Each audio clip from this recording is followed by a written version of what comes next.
basically have, and by the end of this class, design something worthwhile, right? We're going to basically convert a design using CSS, and it's going to be like a simple design. So over this course, if you guys have notes, you can jot these down. Over this course, we're going to handle these 4 things. We're going to be handling layouting, right? We're going to be handling layouting and positioning in CSS. Then we're going to handle the under layouting. We are going to talk about grid and flexbox. So if you guys have been in the tech space for a while, you guys must have been seeing people cry about learning CSS. But I'm going to tell you that CSS is actually one of the easiest things you can learn. You just have to play around with it, right? Well, if you have any questions on your stock, you can basically just reach out to me. So after that, we're going to be learning transition. So I said the first thing we're going to be learning is positioning and layouting. Then we're going to be learning transitions. Then we're going to be learning animations. So we should be able to do like basic animations by the end of this tutorial. And I would like our live session to actually be what we do and sort of animation, right? So before I move on, do we need a recap, or do I just move on and show you guys this stuff for each step? If you have any questions to ask previously or currently, you can raise your hand now, because once I go in, I might not come back to you more than a minute.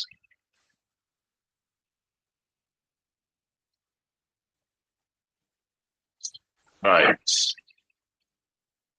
So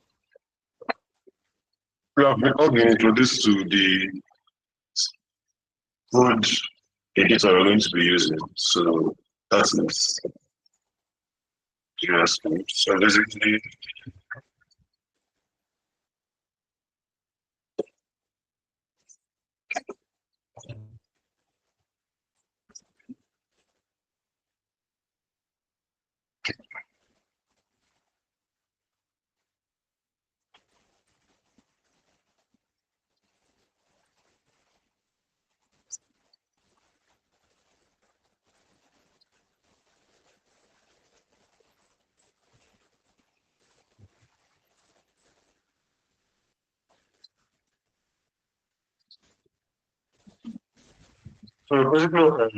just create HTML and CSS file inside my code editor and open it up.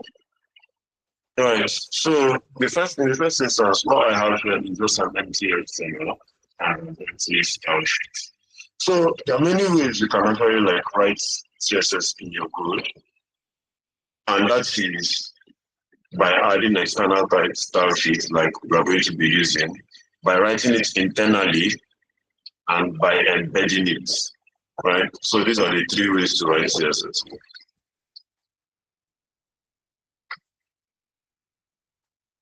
You guys can see my screen. I hope you guys have seen the current thing that's playing right now. Right. So let's say it's and then start this up.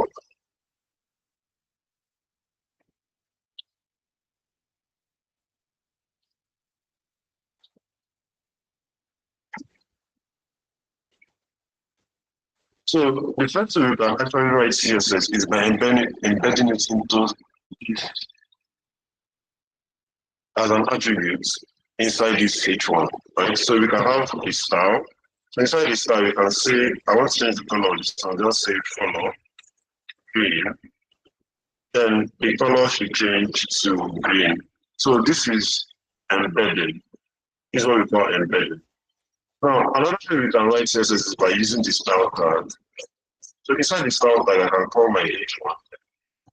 Then in my H1, I can say color red. It doesn't affect because I've already declared a styling inside here. So let's see what happens when I create this up. we have that the color would be red. This is the second way to write CSS. Then the third way to write CSS, let me clean this up. Third way to write CSS is to have this thing here. I'll come by it and say color magenta. Right, so although I have declared the color here, I am not getting anything on this my HTML. There is nothing that is reflecting on the website. Why? Because I have to link my style sheet. Now to link my style sheet, I come here and declare my link tag. Then inside that link tag, I'll do rel style sheet to indicate that this is a style sheet. Then do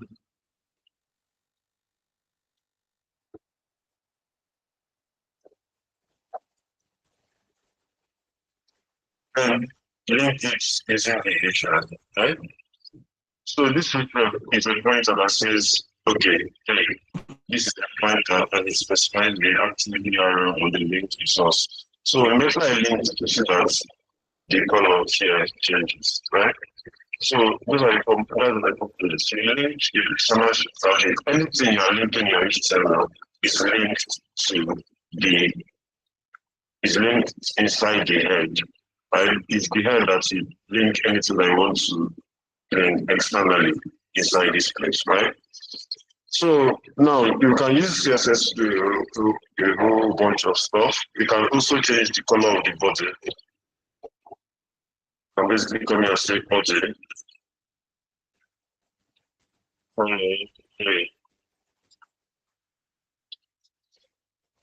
So PNG color background.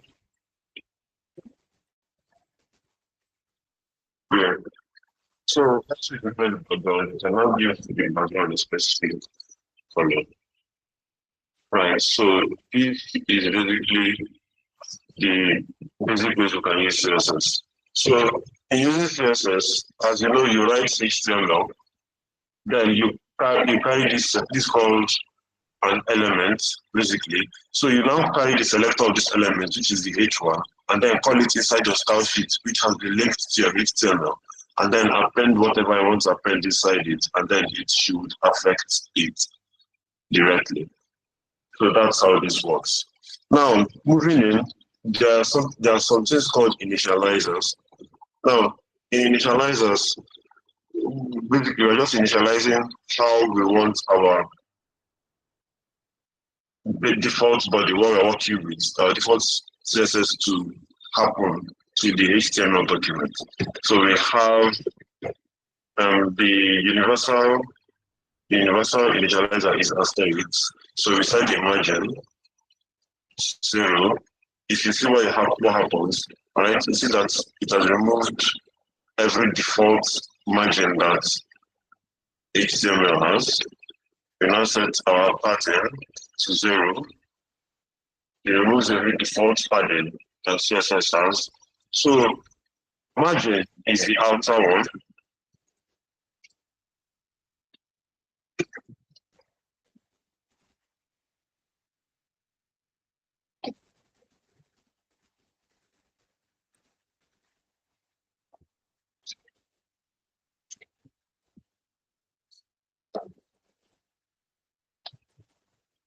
So margin is the outer one. My padding is the inner one, right?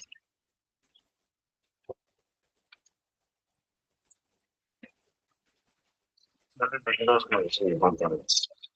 now do our box sizing. So basically, what is box sizing? It's specified the behavior of the weights and height properties. Like It looks as if the voice is not clear. Sir, your voice is not clear. Sorry, sir. Is it really this problem? Good evening. Good evening. Who else can I hear me? Yes, sir, your voice is not clear. It's sounding robotic. All right. Yeah, it's not clear. It's vibrating. Your voice is vibrating. Yeah.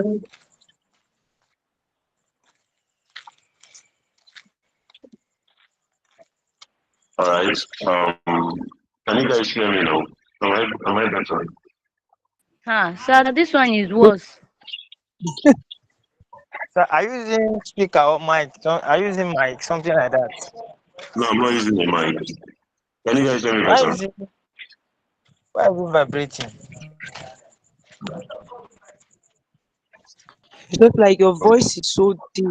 That's why we can hear you. It's deep and it's like echo.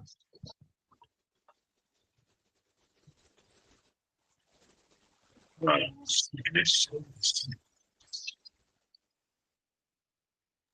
Give me a minute.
All right. Can you guys hear me now?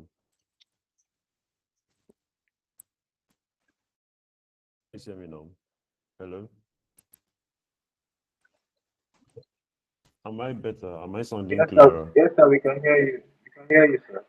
Yes, but it's a bit low. It's a bit low. Yes, sir. Is it better now? Yes, sir, it's It's better. better now. Better now. All right. Good. So, you guys want me to have a recap or should I just continue? Sir, please, can you recap for the sake of people joining too? Do a I recap. can't go that far back. Just tell me where I say having that problem and then we now move on.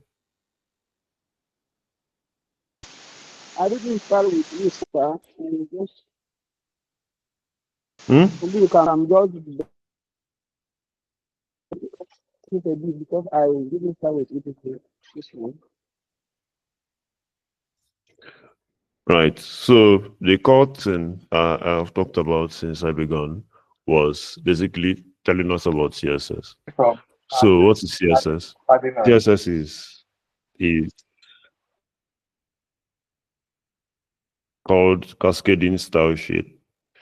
Now, why is it a cascading style sheet? Because it basically follows the way you structure a HTML to be able to design its components.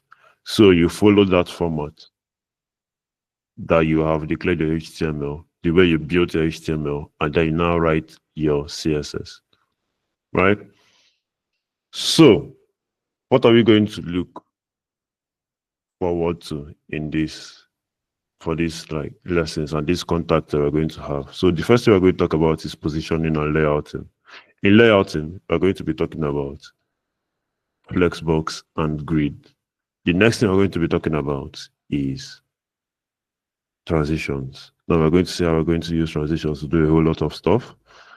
And then other thing we're going to be talking about is animations. So at the end of this, you'll be able to actually like use CSS properly to be able to design a website. You should be able to design a full-blown website using HTML and CSS. So I now say that there are three ways to add CSS inside your HTML file. You can either embed it, you can either do it inline, or you can use an external style sheet as we're going to be using. So the one that I declared here, this style.css, is an external style sheet. And then to link our external style sheet, you use the link tag on your in your head and then call what is related to the relationship is a style sheet. Then you now put the link to where it is, which is the style.css. Then you can now start styling your component as we have here. So we styled the body and we gave it gray. To be able to style a particular thing in CSS, we call the selector. So I call this body inside this CSS as we have here and give it the background color of gray. Then I call this H1 inside the CSS and give it the color of magenta, right? So that's what brought us here. All right. Moving on. Yes, what's the question? Someone raise your hand. All right. Yes, So moving please, on. I was asking, how do you call the header and the body? The head and the body. I don't understand. You said you called the header and you called the body. Like that's what about this background. No. I said that if you want to link your style sheet, you link it inside the head of your HTML. That's where you link it. Using the link tag and calling the href to where you put the CSS file. Then to style the body, you call the selector. So this body now is a selector, which we call here and give it the background of gray. Is it clearer now? Yes, sir. All right. So moving on. The next thing we are going to be talking about is how we are going to see how these things actually work. Now, in CSS, there are two things that we take in account, and that is the ID and the class. Now, what's the difference between ID and class? So the ID basically is a unique identifier, like an ID card, right? It identifies you as a person. Why a class basically you can use it as an identifier for a group of things. Let's say that you want to style multiple stuff, you use class. But if you want to style single stuff, you use an ID. You're not constrained to these methods. I'll always tell people that I talk with, it depends on your use case, that's when you use it. But ideally, you use class when you want to style a whole lot of stuff. You can also use class when you want to style a single stuff, but you can only use ID for one thing. So let's take a look at it here. I hope you guys are familiar with semantic HTML. No.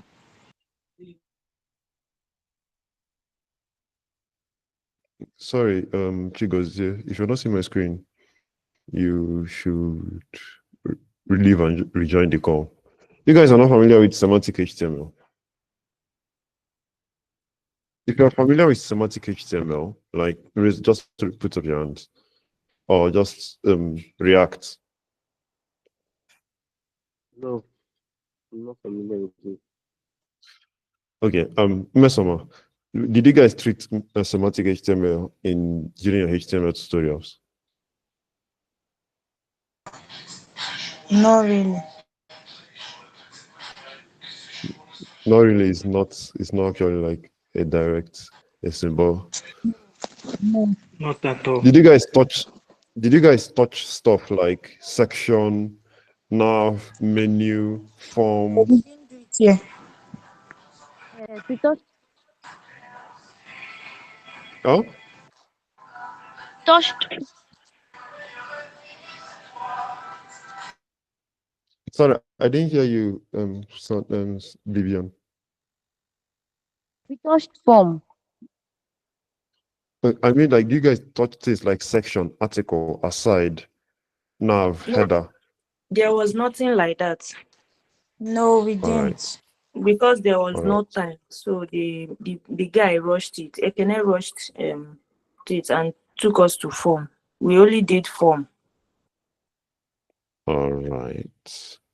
All right. So basically, what is semantic HTML? Semantic HTML is basically is the better way of writing HTML so that your browser realizes what is there, right? So instead of using your generic divs, instead of using divs as generics, right? You basically use this semantic HTML to be able to actually like write this stuff. Why do we do semantic HTML?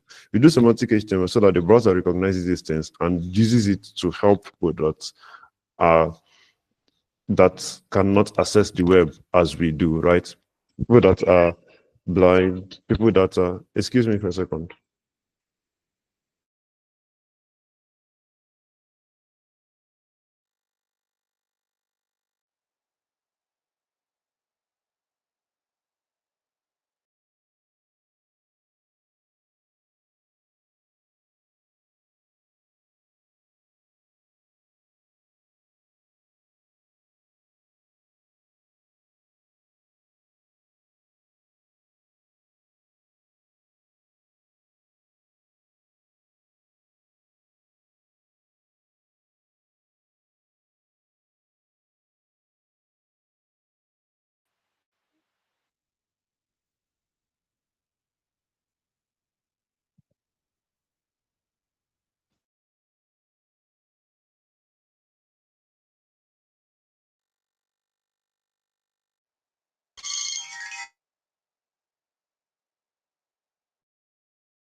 You guys should please give me a minute. I'll be back with you guys. Sorry.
Hi guys, sorry about that.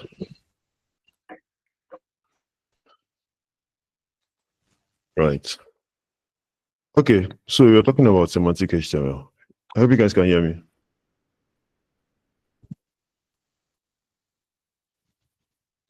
Right, so we're talking about semantic HTML. So basically, semantic HTML is the HTML that you write so that the browser will be more accessible to people who can't really access the internet like we do, especially to those who are visually impaired, right? So you've heard of the term accessibility a lot of times. So this is where you use tags like section, header, nav, aside, article, figure,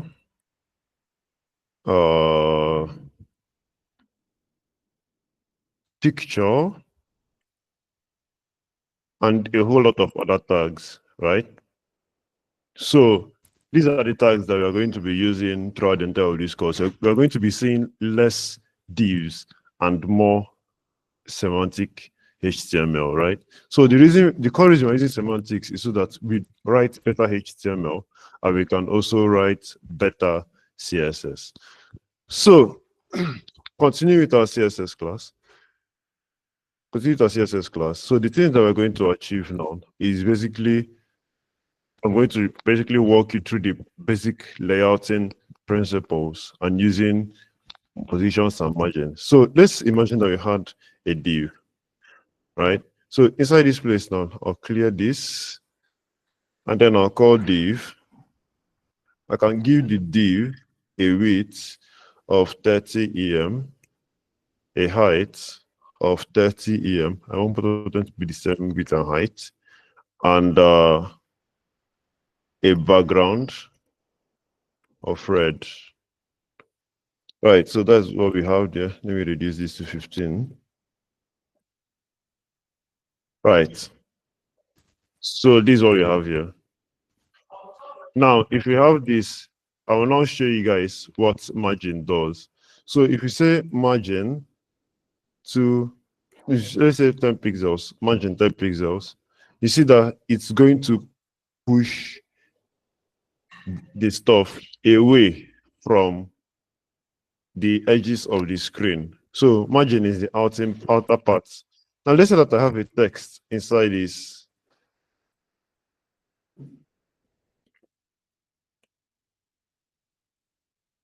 So we can see this text. Let me just add something inside P. What should be P? Font size 20 pixels. So it will be a little bigger. Let me do 32. So if I come and do padding 20 pixels, you're seeing that it gives space inside this place. So that's what padding is. Padding is the innermost spacing that you give within, while margin is the spacing you give outside, right, away from the component, basically. So that's the difference between the two, margin and padding. All right, so in positioning,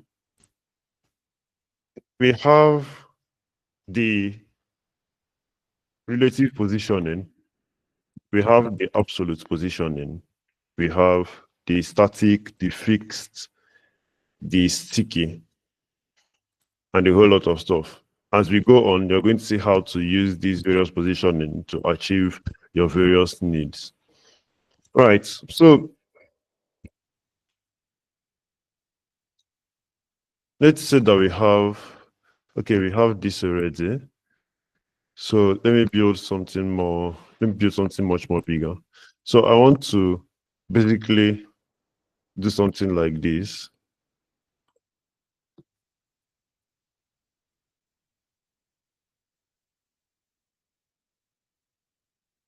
So I want to basically do something like this. So what I want to do, we should have something here and then have like a bit of something here like this.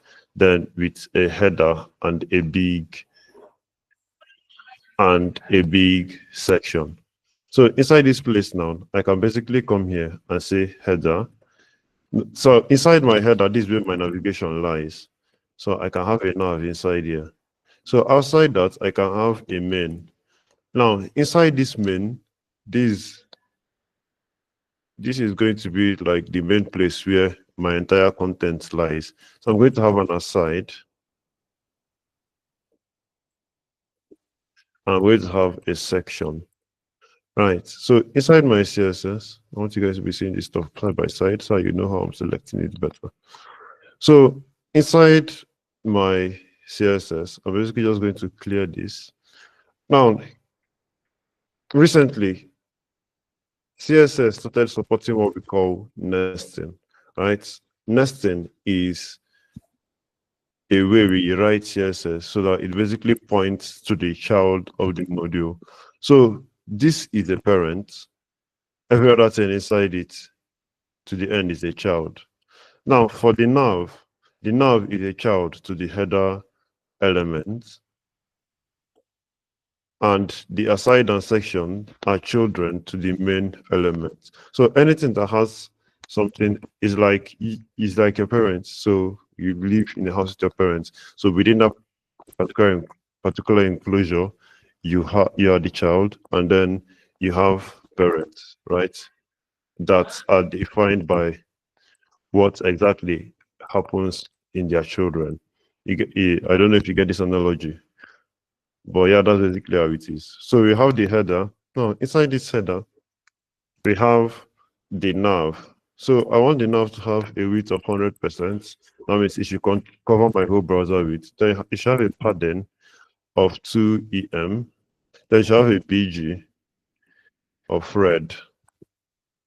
So we have that fine padding over there. Then we can now have our main. So inside our main, I can now call our side, and I can now call our section. So in our side, in our main, I want it to have the width of 100%. In our side, this is what we're going to have. We are going to have a width of 30% and a height of 25 EM. All right, and then BG, I'm going to give it brown.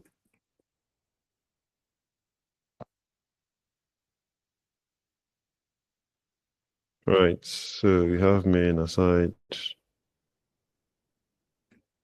Right. So inside this section, I'm going to give it a width of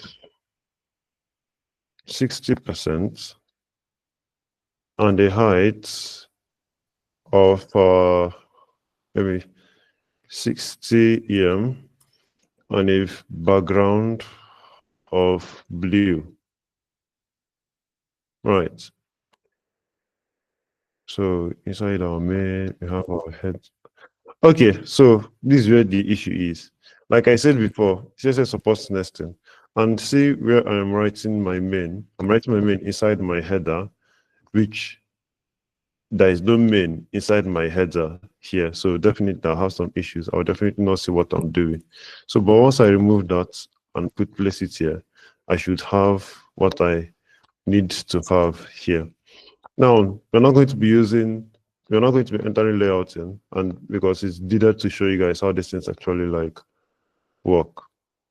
So let's say that I have a padding, and paddings are divided into 4 parts. We have the top, the right, the bottom, and the left. This thing can also be say padding top, padding bottom,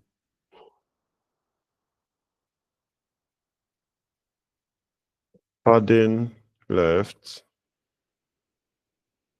padding right. So they're basically the same thing, but the short form is this, right? We're going to be sticking to the short form for now. So as we know that this is the, and in short form, the first one is the top, second one is the right, third one is the bottom, fourth one is the left. So it's going in a clockwise manner. The same thing applies for the margin. right? So let's see how this things work. So in the padding now, remember that I'm inside the main. The main doesn't have any color. That means it's blank, it's white. It takes up the browser color, right? So the padding now, if I give it the top of 2em, we should see like considerable spacing. So I hope you're seeing that spacing. So if I remove this 2em now, and then give it another pattern. I say this one is right, but we are not really going to see anything at the right hand side for now. But if I now give this thing a padding of 2em, there should be a considerable padding from the right? Then if I give this one from the bottom 2em, so let's scroll to the bottom and see that there is no space here. So if I give this one 2em, if you scroll to the bottom, you see that there is a space now there, right? Then for the left, we give it the same 2em. We see that there is a space from the left. So that's the generics about padding. But then there's also a much more fluid way to control it if you just have like two. So this first one stands for the top and the bottom. The second one stands for the right and the left. So we can come here and say 2em. We have affected the bottom, the top, and we have affected the bottom. Right, let me remove this out and show you guys. If you go back to 0, you don't have any spacing. But if you put it to 2em, you have that distinction between the top and the bottom, right? So the same thing for the right and left. You see that distinction. The same thing happens with it on the right, and the same thing happens with it on the left. Right. As I've gotten that covered, I'm just basically going to leave these things at 2em, calling all of it at once. Calling all of it at once so that it will have the same padding at all sides. So I'm not going to say POR, that is position relative. I'm making a relative position so that anything that happens within this position, it stays on this particular place. So positioning basically determines the final location of positioned elements. So setting the parent to a relative position, it means that everything is contained within that particular element, within that particular, between this main. So that's where everything is contained, basically, right? So I can now come here and then now using our layout principle, I'm going to be using the flex. I'm going to say display. I'm going to set display to flex. So what happens when I set display to flex? So you see that they come beside each other. That is because the default for the flex display is row. So we have 4 different methods of arrangement in flex. So I come here and say flex direction, then I cannot say row. Then if we say row, we see it goes back to how it was before because that's default. Then we have the column. If I say column, you see that it stacks on top of each other. So that's what flex direction column does. It stacks the children on top of each other. Right? Remember, I'm declaring it in the parent element. And then the children element, it now detects how the children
What is going on?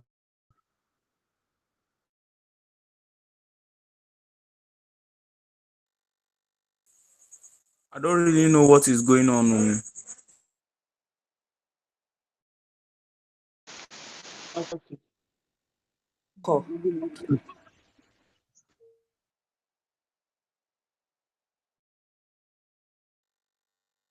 It could be that he received a call.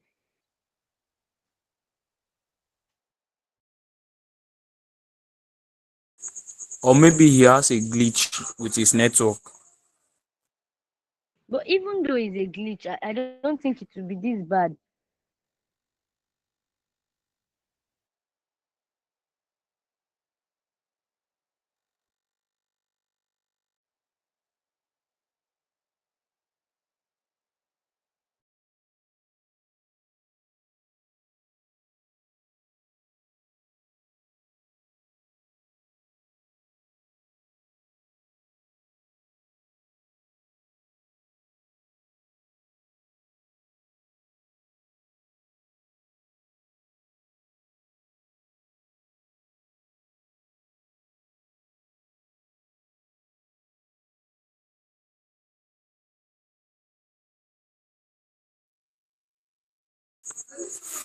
But me, normally, I'm not even seeing the screen. I don't know if it's for my network. Like, I'm not seeing his screen. Like, all this thing I'm hearing is just. Hello, guys. Sorry, when did you guys stop hearing me? When did you guys stop hearing me? Sorry, I could not hear your question. What do you ask? When did you guys stop hearing me? We stopped hearing you when you said the left direction. You talked about row and column, then your network went off. Talked about flex direction, Oh, row. oh, all right. Okay, that means it was not that far away because I had thought that the meeting had ended, and I was quite scared for a minute there. I thought the meeting had ended because I just heard like a ding and then. All right, so that means that we didn't. I didn't really say much because I just said a ding and then I started like searching up. Okay. So let's continue. So we're looking about. So did you guys hear when I was talking about how to like position this stuff on the screen where we wanted to like make this thing sticky? No. Okay. So I'll take it back from over the top. So basically, we have looked at the different types of. Let me remove this stuff. So we looked at the different flex directions, right? We looked at the different flex directions and how they basically act. So the next one is align items. So these are all the things you can use to align items, but mostly what we're going to be using is center, flex start, end, flex end, right? So basically, we're just going to align the items to center. So we see what happens. So it basically places them at the Sorry, center sir. of themselves.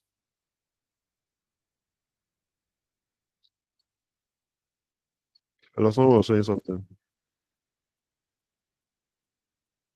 Yes, sir. We Right. didn't finish the flex direction. That time your voice So where went off before we finished it. okay, so where did you The guys last thing like we heard is the last thing we heard is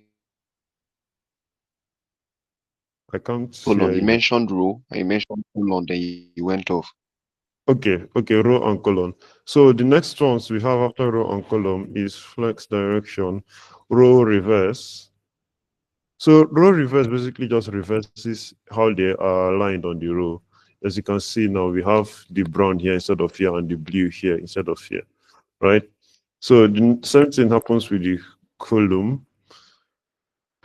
Column reverse. It's not the blue that is on top and the brown that is on the bottom, right? So that's basically how it is. Okay, so the next thing that we are just basically going to leave it at the default, which is flex direction row. You don't really need to declare it if what you're doing is needed to be on a row because it's automatically on a row. So the next thing that we're going to look at is alignment. So alignment, you can either align some things to the center, to the start, or to the end. So at the end, at the end, they basically start from the bottom. At the start, they basically start from the top.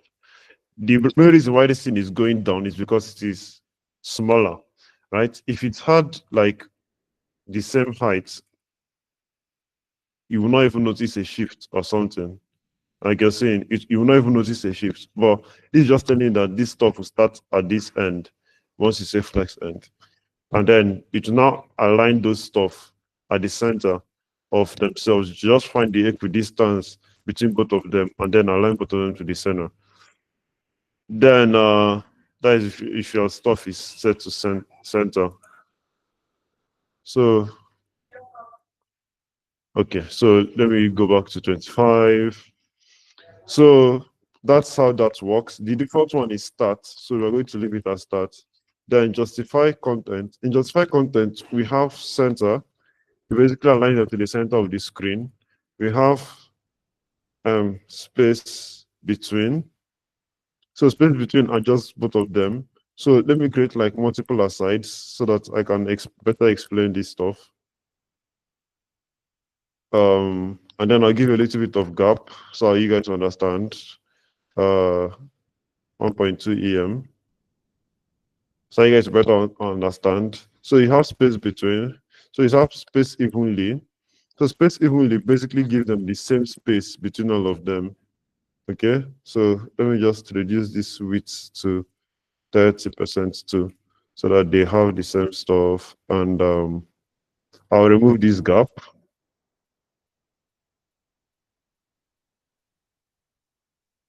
I'll remove this gap, and then I'll have to remove this stuff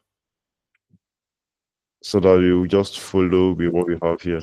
So we have space evenly.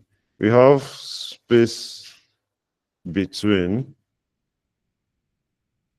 So if you look at what happened there, you see that there was a little bit of shift in their spacing, right? So it's stretching them to fill the entire width of the screen.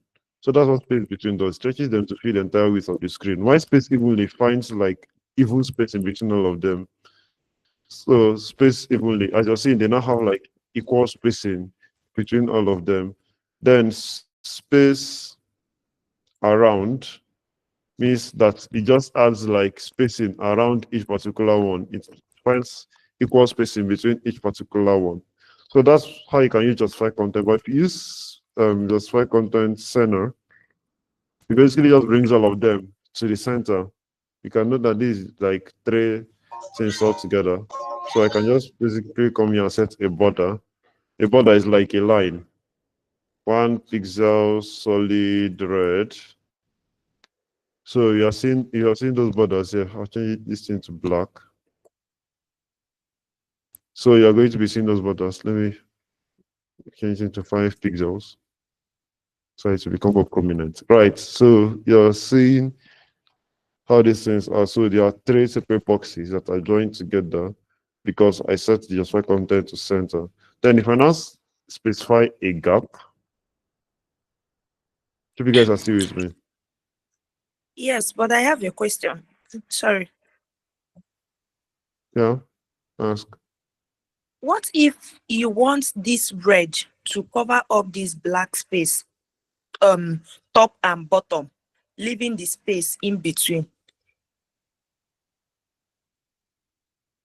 I don't understand the question. Please come again. You want this I red? want the red because I can see the background, the black background color on the top and bottom of this red. So what if That's I not want it? background. That is border.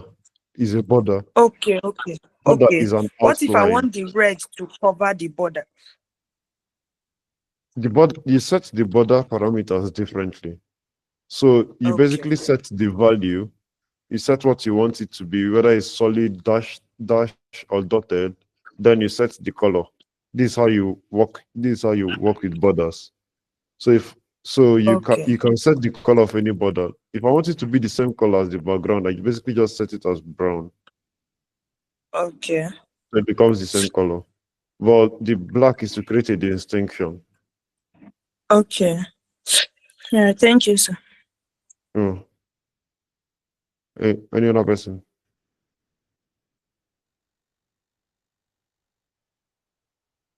Right. So moving on. So you can see that if I set this into the center, it's going to actually like combine everything together. So if I want to add like a space between all these components, I basically add a gap. What the gap does is not to add its own gap between these components. That's basically what this gap does. The gap adds the component, the spacing between these components. So although all of them are in the center, but this gap is dictating how much space should be between each particular content, right? So that's how that works. Okay, so I'm going to remove this two new stuff that I put here, remove this stuff, and then uncomment this. So you have this back. So you have this back. Right. So now the other thing that I wanted to look at is how this position sticky, so that because I want this stuff to stick to this place while we scrolled. Right. So I came here to position relative, then we went back to the docs, and then sticky. So the element is positioned according to the normal plot document, then the offset relative to its nearest scrolling ancestor, and the containing block, nearest level ancestor, including the table related elements based on the values of blah, blah, blah, blah, blah. Let's take this into practice. So basically it says that, okay, I've declared position sticky, the top, I declare the top to be 0, the left to be 0, the right to be 0, on the bottom to be 0. So let's see what happens. So you can see that once I start scrolling, I continue scrolling while this thing remains at the top. I continue scrolling while this thing remains at the top. Okay, naturally, if I had removed these things before, I would scroll and then that will go out of the view set, right? But immediately I activate sticky, it stays at the top, and then I scroll till the end while this thing still remains on the viewport, right? So this entire thing is called the viewport. So once I start scrolling, this thing remains on the viewport. So that's what sticky does. So you declare whatever, I can basically just use left and right for this actually. So I scroll to the end. So if I say top 1.2 px sorry, it's going to give like that certain kind of distinction. It's going once I start scrolling, it's going to have like that space. If I increase it to 2 it's still going to have that 2 space till the content that is being rendered here is done and finishes. So let's say that the content I'm going to be rendering here again is going to be a div. Let me just use div for this. So inside this div, no, I'll remove this div from the main body. So inside this div, I have the BG to be green. I have the weight to be 70%. I have the height to be 50 EM. So I have something considerable. So as I scroll, once I come out of this viewport, you see that it starts following it to scroll out of the viewport. Let me increase this into 100. So as I start scrolling, you see it follows it out of the viewport. Why when I was scrolling here, this thing actually like stayed. So you guys have gone to websites and saw when you're scrolling, stuff will stay on the side till you're done scrolling for that particular place, then now follows it and then moves. The thing that controls it is the sticky, the position sticky. Now, let's remove this relative and see what happens. Remember, I declared relative on the main. If I start scrolling, it still works. Why? Because I declared the main body a relative container. So if I remove this thing now, it still works because by default, the positioning you have is relative. But this becomes like complex when you're working with absolute. If you're working with absolutes, you really need to declare the position relative of the particular components that you're going to be working with absolutes in, so that you will avoid overflowing and you'll be able to set the stuff that you need to set right and appropriately. We are going to see use cases for that as we move on. So that is basically how to use and set. That's basically how to use like sticky positioning, and that's a basic intro to positioning and layouting. So yeah, BBN.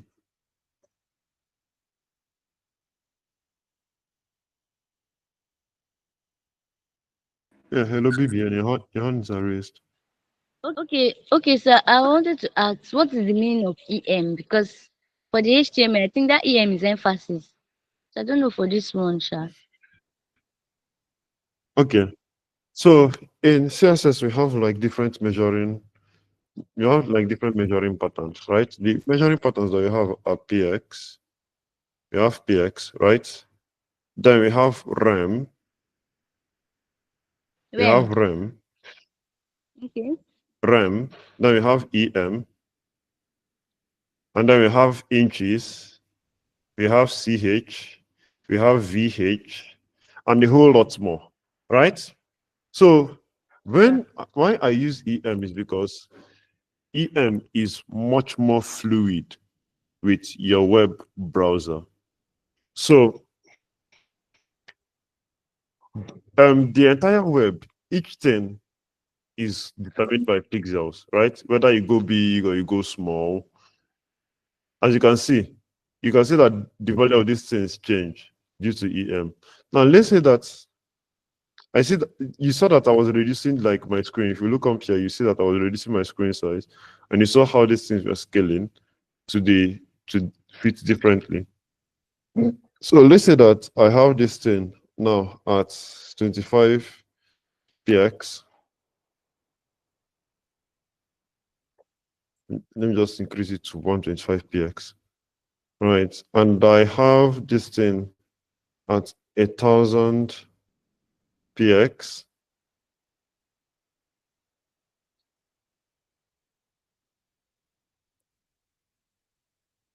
And that is at 1000 px. Why pixels would actually like work with the pixels? It works with the pixels allocated on your screen. That's what pixels does. It works with the particular pixels at that particular place, making it to be much more rigid. Then we have REM. REM is also fluid, but not as fluid as EM. So you can actually like look more on this. So the difference. Is that like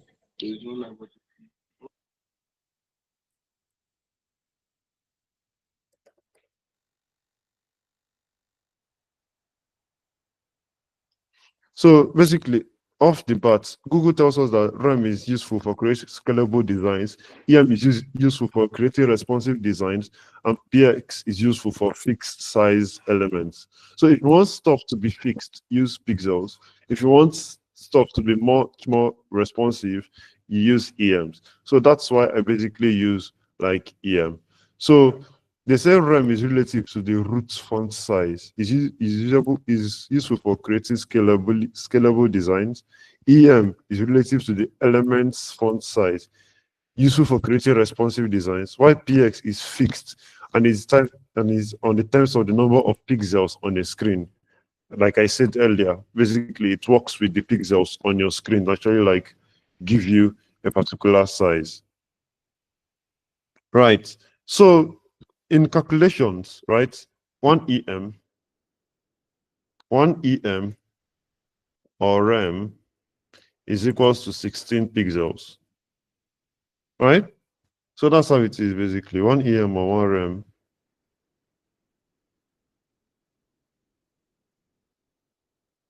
is equals to 16 pixels. So that's basically it.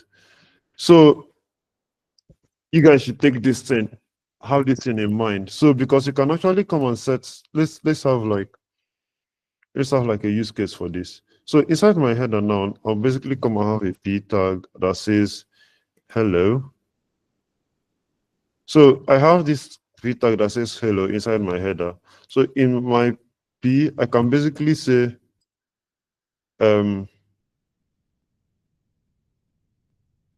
font size. Let's say 12 pixels. Because 12 pixels is like, should I say default size or something? So let's say 12 pixels. You see how small it is. But if I come here and say font size equals to 1 EM, you see that it remains at the default size because the default size of the browser is like 1 EM. That's the default text size. If I change this into 16 pixels, no considerable change. Okay, let's change this into 2 EM. You see it has gotten way bigger. 2 times 2 is 32, right? So we can now change this into 32 px. You see it basically remains the same size, right? So that's the basic conversion or unit. But I cannot have these pixels. Look at this in 32 pixels. If I change this into EM, you see it's like a whole lot bigger, right? Because you have to take that 32 and multiply it by, you know, that 1 EM is equals to 16. And this year, if you're converting back to pixels, you're doing 32 times 16, which will give you a whole lot of big numbers. So that is one thing that we're looking at. So that's the basic conversion principle for converting EM to RAM. So this thing is the same thing when you say RAM, nothing changes. So, but EM is used for much more fluid and responsive designs, and I use EM basically. Hope I answer your question. Yes, sir. Thank you. Right. No issues. Yeah, Fidelia. Sorry, I want to, it's not based on what we are saying now, but based on that semantic HTML. I don't know, are you going to take us through that one or? Because based on what Semantic you're HTML. saying, it's very necessary. Okay. Okay, just understand it like this. Semantic HTML is HTML that's used to improve accessibility on the screen, right? And it's also necessary to tell the browsers exactly what you're doing, right? So let me pull up an image.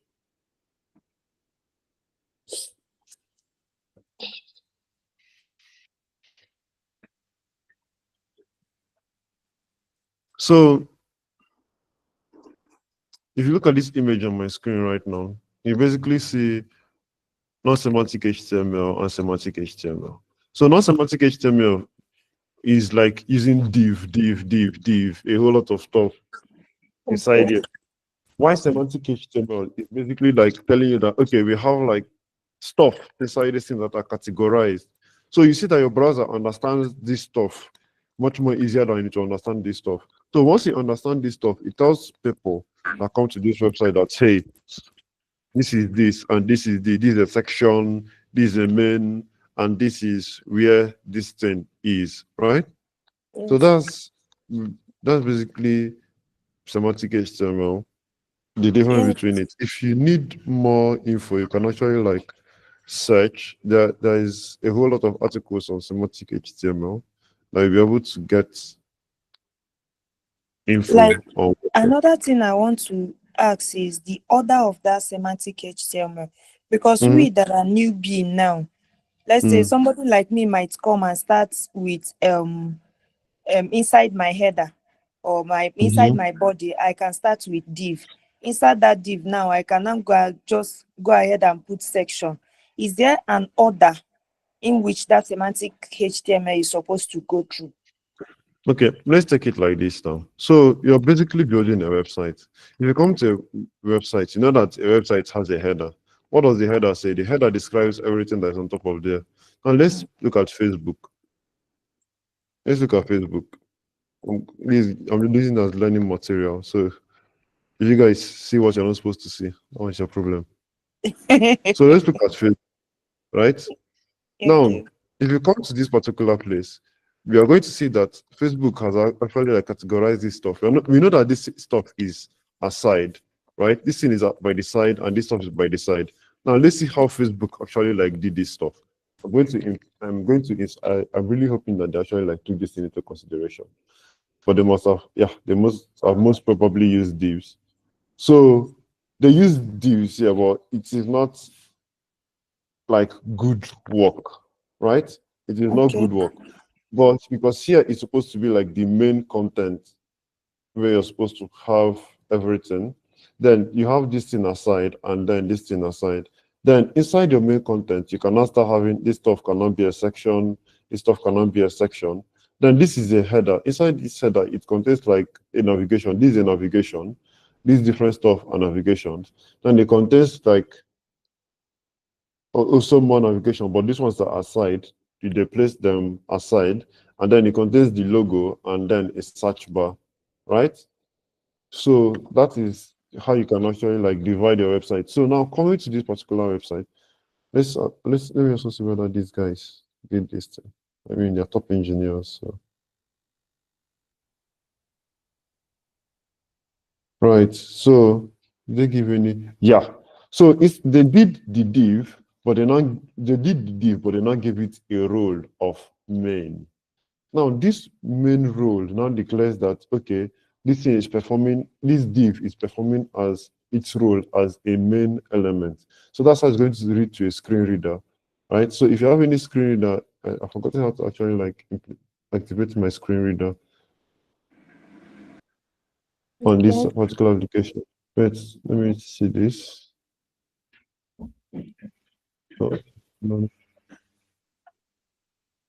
Oh, detector. Okay, I can't really access my screen reader now. I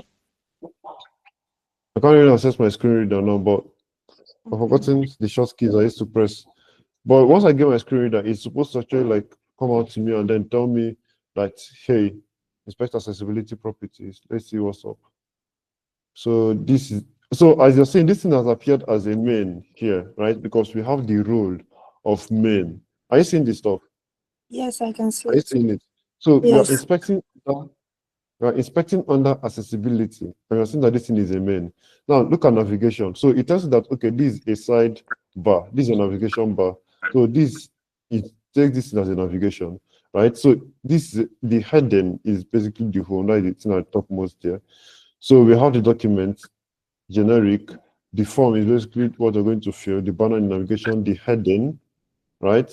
The main, then inside the main, you can have like this is a basic div, then this is a region, right? This region contains stories, then it has a heading. So you're seeing this thing now. If somebody does not really if somebody does not really see what's up here, using a screen reader, they can tell the person that, hey, you're in the stories section. This is a region, which is the stories section. That means that the person now knows that in stories, you can actually like scroll to the left or scroll to the right, regardless of whatever. Then this is a generic, this is like a basic div because they are rendering a whole lot of stuff. So they are going to get like generic divs. Then this is complementary. That is, this is now like an aside that is complementary. It's a div, yeah, but it now has the complementary stuff, meaning that it's okay to have it here. Then you now have like other generics and then other groups. So this is what sells people. So having that role of main has actually given this site like the visibility that is required. So adding visibility to your site is very, very simple. Semantic HTML handles it. Now, why they used role here was because, okay, let's say that Facebook was built like about 10, 15 years ago or something. You can also do the same thing here by just having the role there. And you can see all this stuff that you can add, right? You can add the alert dialog if it's an application, if it's an article, you can go through all this stuff and see exactly what you can add. but you cannot add the main. If it's enough, like I had navigation, Okay. right? You get the point. So Yes. that's basically how you use semantic HTML. Now, okay, going into what we have done, basically, we use assign and stuff. So let's basically look at the accessibility properties of this stuff. So we are looking at the main document. We are seeing already that this is the main already, right? This is a main, right? So if I just came here and then call this thing div,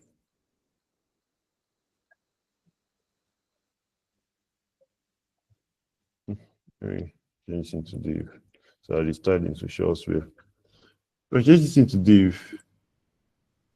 I see that it just nothing appears here again. It doesn't even tell you that I'm here or something. It doesn't even tell you that I'm here or something.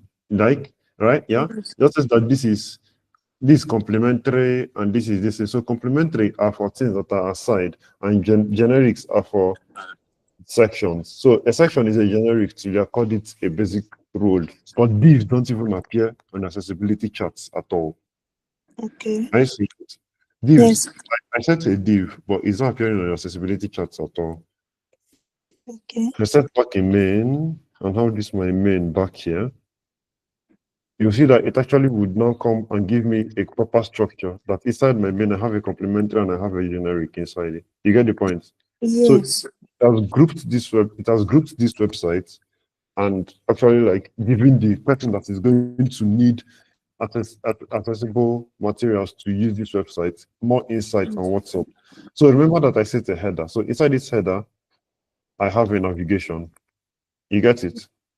So that's basically how accessibility works. Okay. Thank you. No problems. So would you get a whole lot from me? No, I'll do the best that I can. I would advise you guys to always practice, right? Whatever I take from here, you practice it anyhow, anywhere you get. So that's basically how that works. Any other questions before we move forward?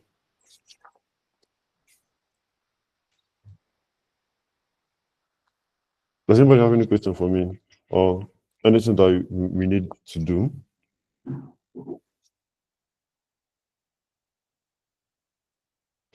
Right. So moving forward, I've seen how to use the basic elements. So I'm going to actually like change this thing from 125 pixels to 25 pm, and 1000 pixels to pm. All right. So we have justified the need for this stuff. Okay. Now, we have seen how to use Flexbox in a nutshell, right? So you have a couple of items, you can actually like use this stuff. Another place Flexbox helps is in responsiveness. Now, let's clear all of these out. Just create a main.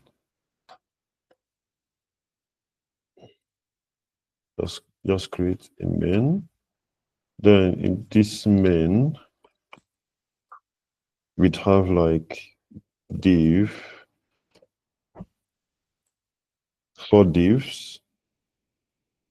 So inside this div, I'd have the width to be 100%. Right. So I now have this div.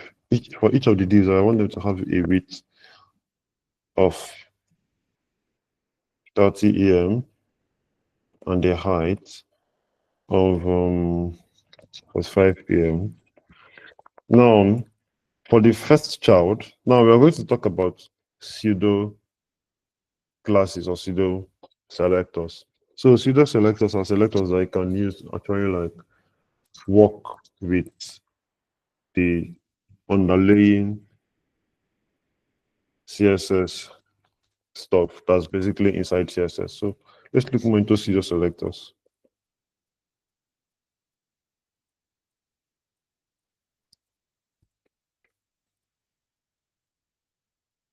CSS pseudo classes. They're basically called pseudo classes.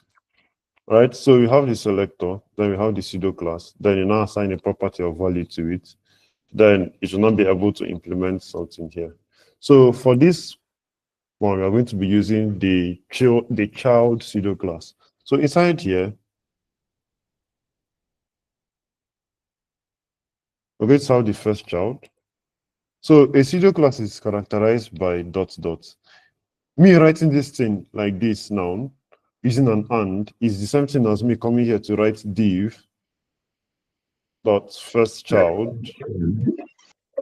So it's basically the first thing.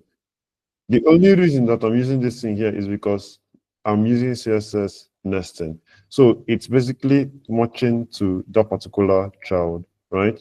So I'm not going to come and start doing all this. You see, if you have someone who have watched like YouTube videos, you're going to see somewhere we have like main, like dot help dot chew dot grain, and then now it's have stuff. So this thing is basically just telling you that inside an element there's a class help, inside that element, inside that help element there's a chew, inside that element there's a grain. So you're selecting it all together. This and basically just does the same thing, right? But with fewer lines of code and not having to repeat yourself over and over again, right? So in this first chart, I would like to give it a background color of brown. I think I'm kind of going to reduce this into 30. So I'm now going to target the second child, and child 2. So for the second child, I'm going to give it a BG of green. For the third child, and child 3, I'm going to give it a BG of teal. Then for the last child, I'm going to give it a BG of magenta. Right, so we had like hot divs here. So we have the brown, we have the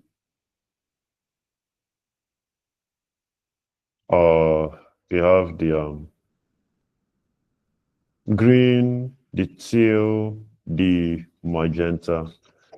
So we are set.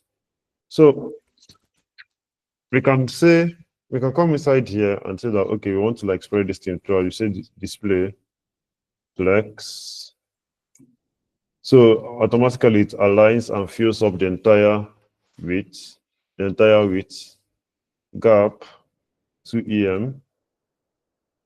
So you should already know by now that this thing is no longer 30 EM, right? You know that the sizes have already changed. The size have already changed their shape because it's like a little bit lesser. You know how big 30 EM was supposed to be, right?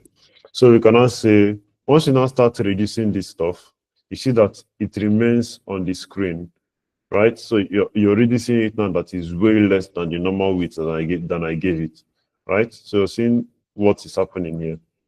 So Flex can actually help with responsiveness throughout the devices, and you will not be able to do, and you will be able to write less code for more functionality. So that's what FlexBus can do for you, right? So as we have this stuff like this now, we will now use a feature in FlexBus called Flex Wrap. So what Flex Wrap does is to basically say that if the width extends or is greater than this stuff, just bring it over to the next line. If the width is basically greater, as you saw this thing now, because the 30 EM was too much of a width structure like be contained here, it brought it down to the next line. So that's what Flex Wrap does. The default Flex Wrap is no wrap, right? So that's default Flex Wrap.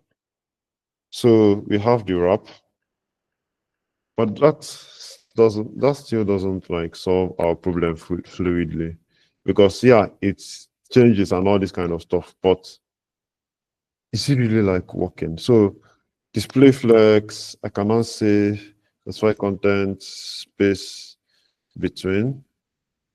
It now has like that sort of like space. It now has like that sort of like space between, but it's really not doing anything for. I cannot say align item center. So yeah, is it align the item center? Yeah, it is, but it's not really that fluid. So inside here now, I can remove this width now and add a basis, a flex basis. Let's say go without 30 EM. So if you go without 30 EM,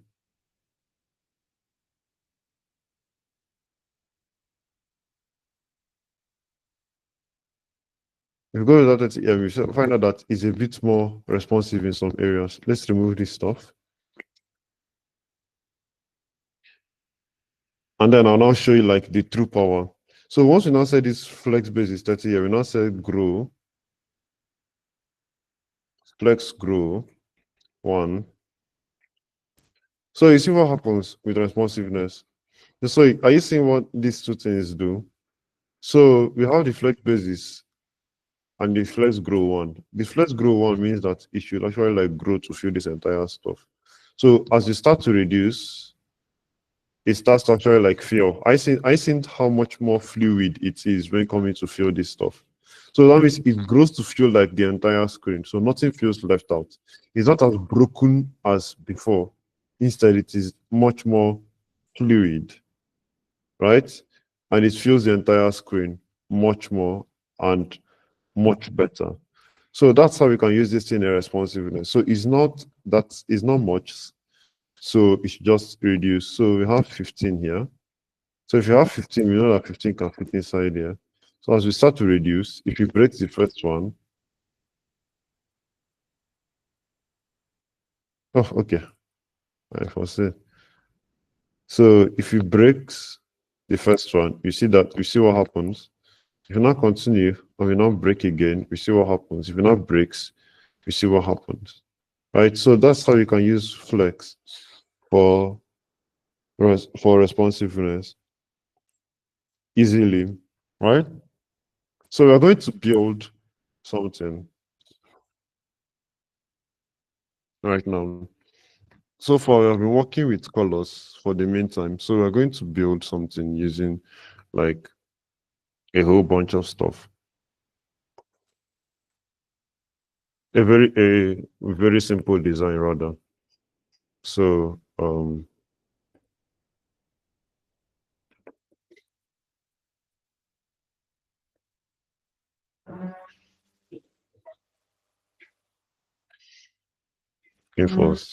looking for something real simple.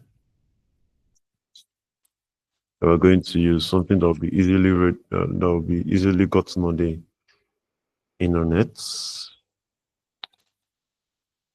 Right, so let me just go to the website. Look for that. Let's work with Flex.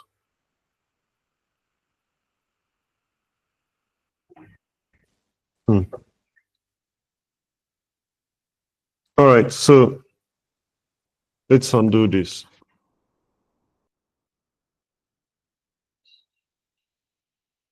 So let's undo this. So this is an interesting website.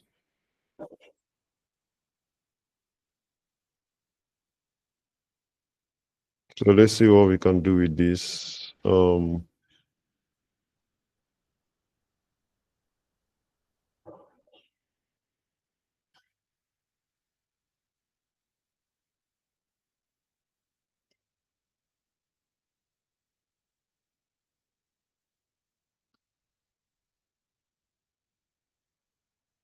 Right. This part is not that important. We just want to like build out the website. And then we're not going to see how we're going to use more stuff better. Does anybody have any question for me before I move on? Or before I continue? Yes, sir. Yeah, ask. Okay, sir. You were talking about child. You're saying something about child. I don't know, children. I don't know. I can't say any children there. Be the child there. What was I explaining when I mentioned child? Okay, you were saying that when that you put and in place of that div that is div. I didn't mention child there. What I mentioned there was pseudo classes or selectors.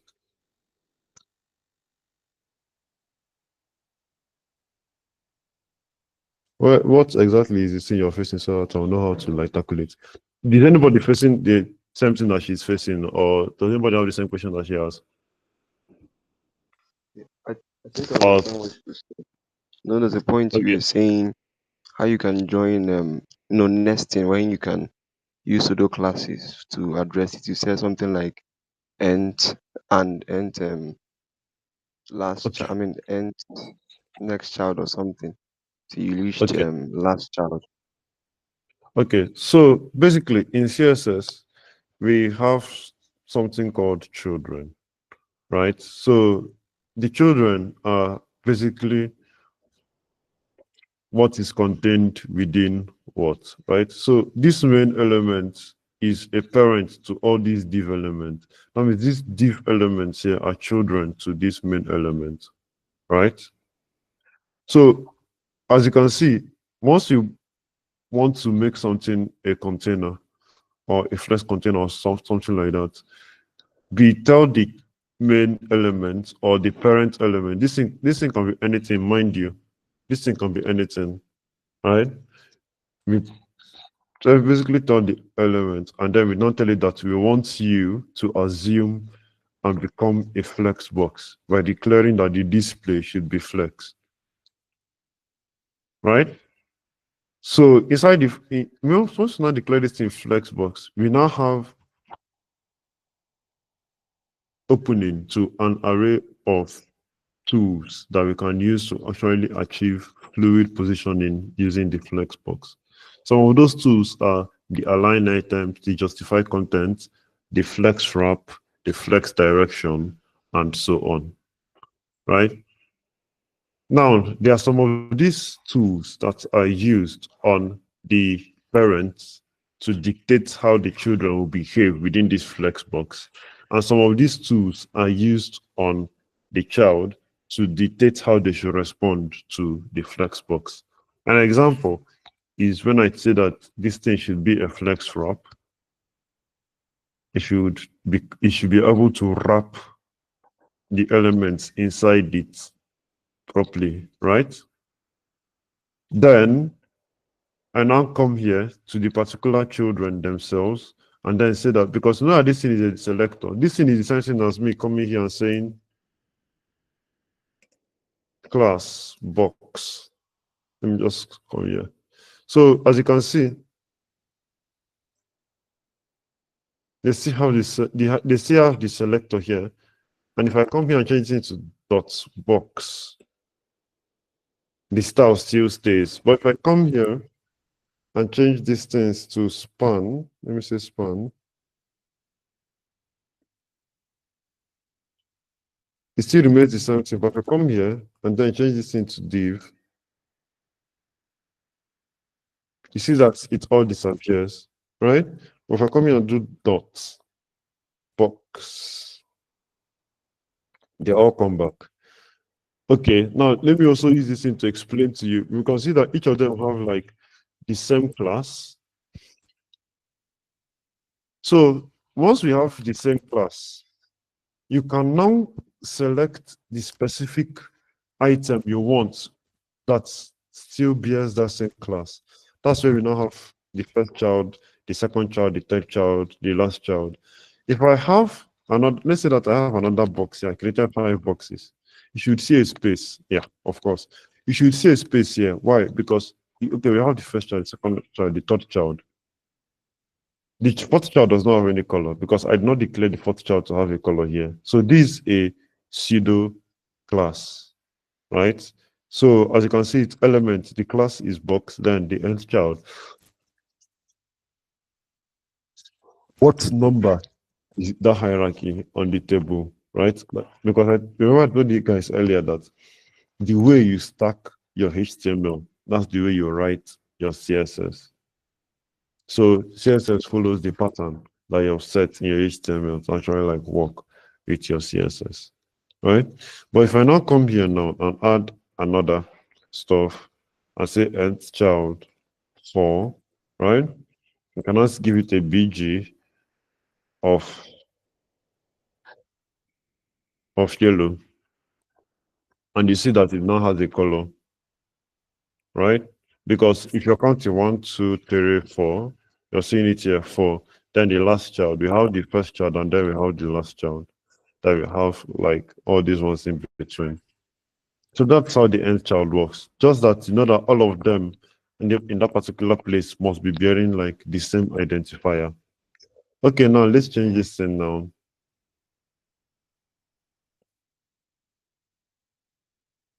Are you saying that even though all of them have the same ID? Okay, let me check this. So the identifier that we have for this stuff, this hashtag, is an ID, right? So to be able to identify an ID in CSS, you identify it with hashtag. If you want to if you have a class, you identify it with dots, right? So that's how these things actually like work. So let's go back and change all these things to divs. All right, that's more like it. So let's look at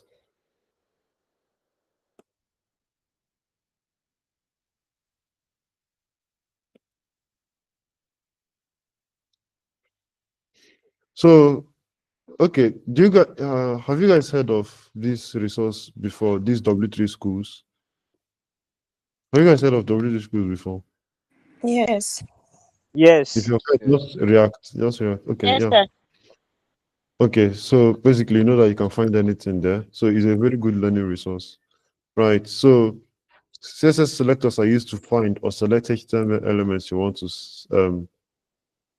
style. So we can divide CSS selectors into like 5 categories. We have the simple selectors, select elements based on name, ID, class. The combinator selectors, you select them based on a specific relationship between them. The pseudo class selectors, which we have used.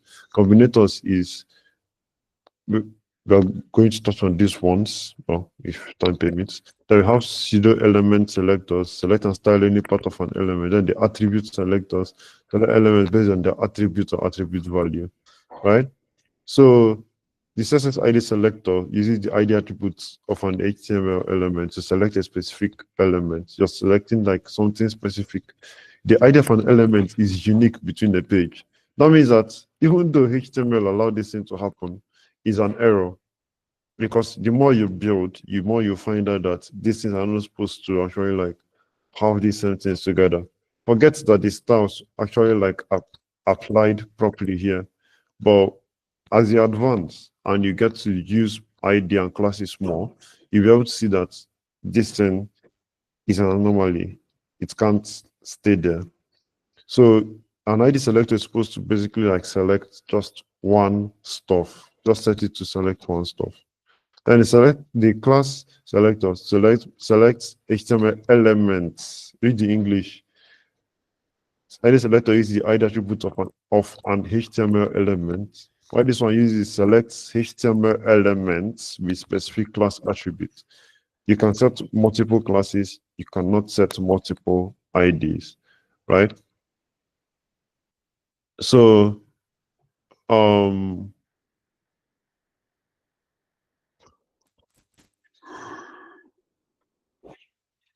like I said earlier, the universal selector selects all the HTML elements on the page and basically determines how far what I should set initially, right?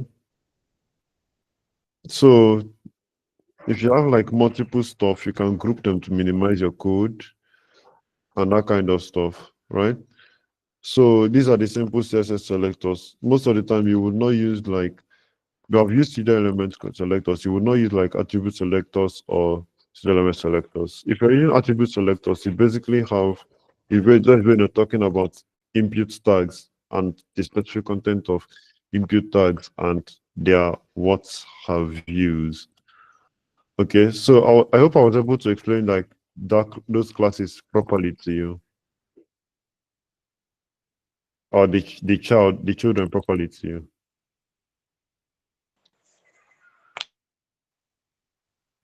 Yes, sir. Who asked me? Oh, okay, right.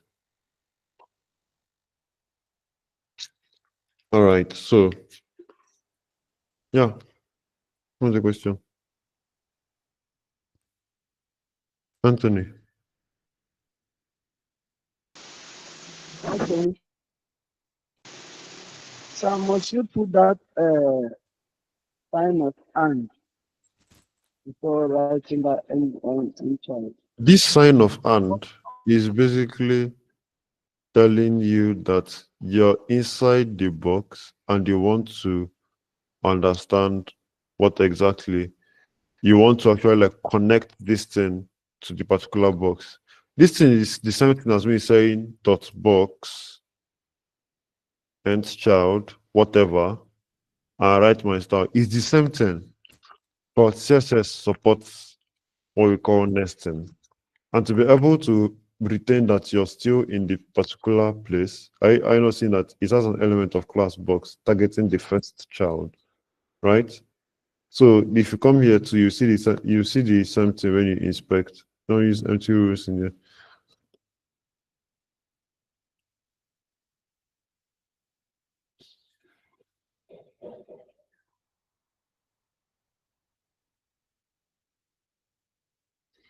So this thing doesn't want to bring up with license.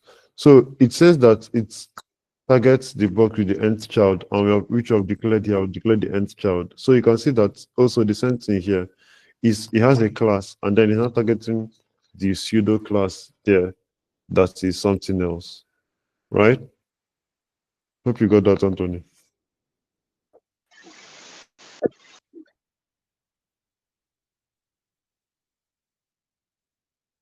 Hello, Anthony. Hope you got that. Yes, sir. Yes, sir. Okay. You can also play Thank you. around with it more to understand it more, right? So let's move on. So we see how we're going to use like flex properly. We want to actually like get this particular design. So let's start first by actually like getting materials. So I really need to get this girl's stuff. Google.com.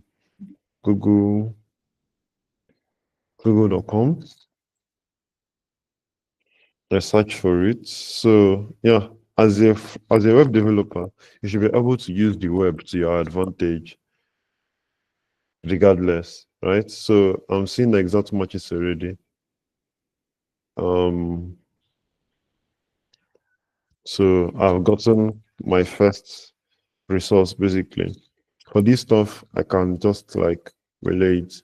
So this background here, we're not talking about it. What we're talking about is this curtain here. This curtain inside here. That's what we're talking about, right? All right, so sign up for, I don't want to sign up. I just want your image. So I need the image of this woman. All right, this 160 by 40.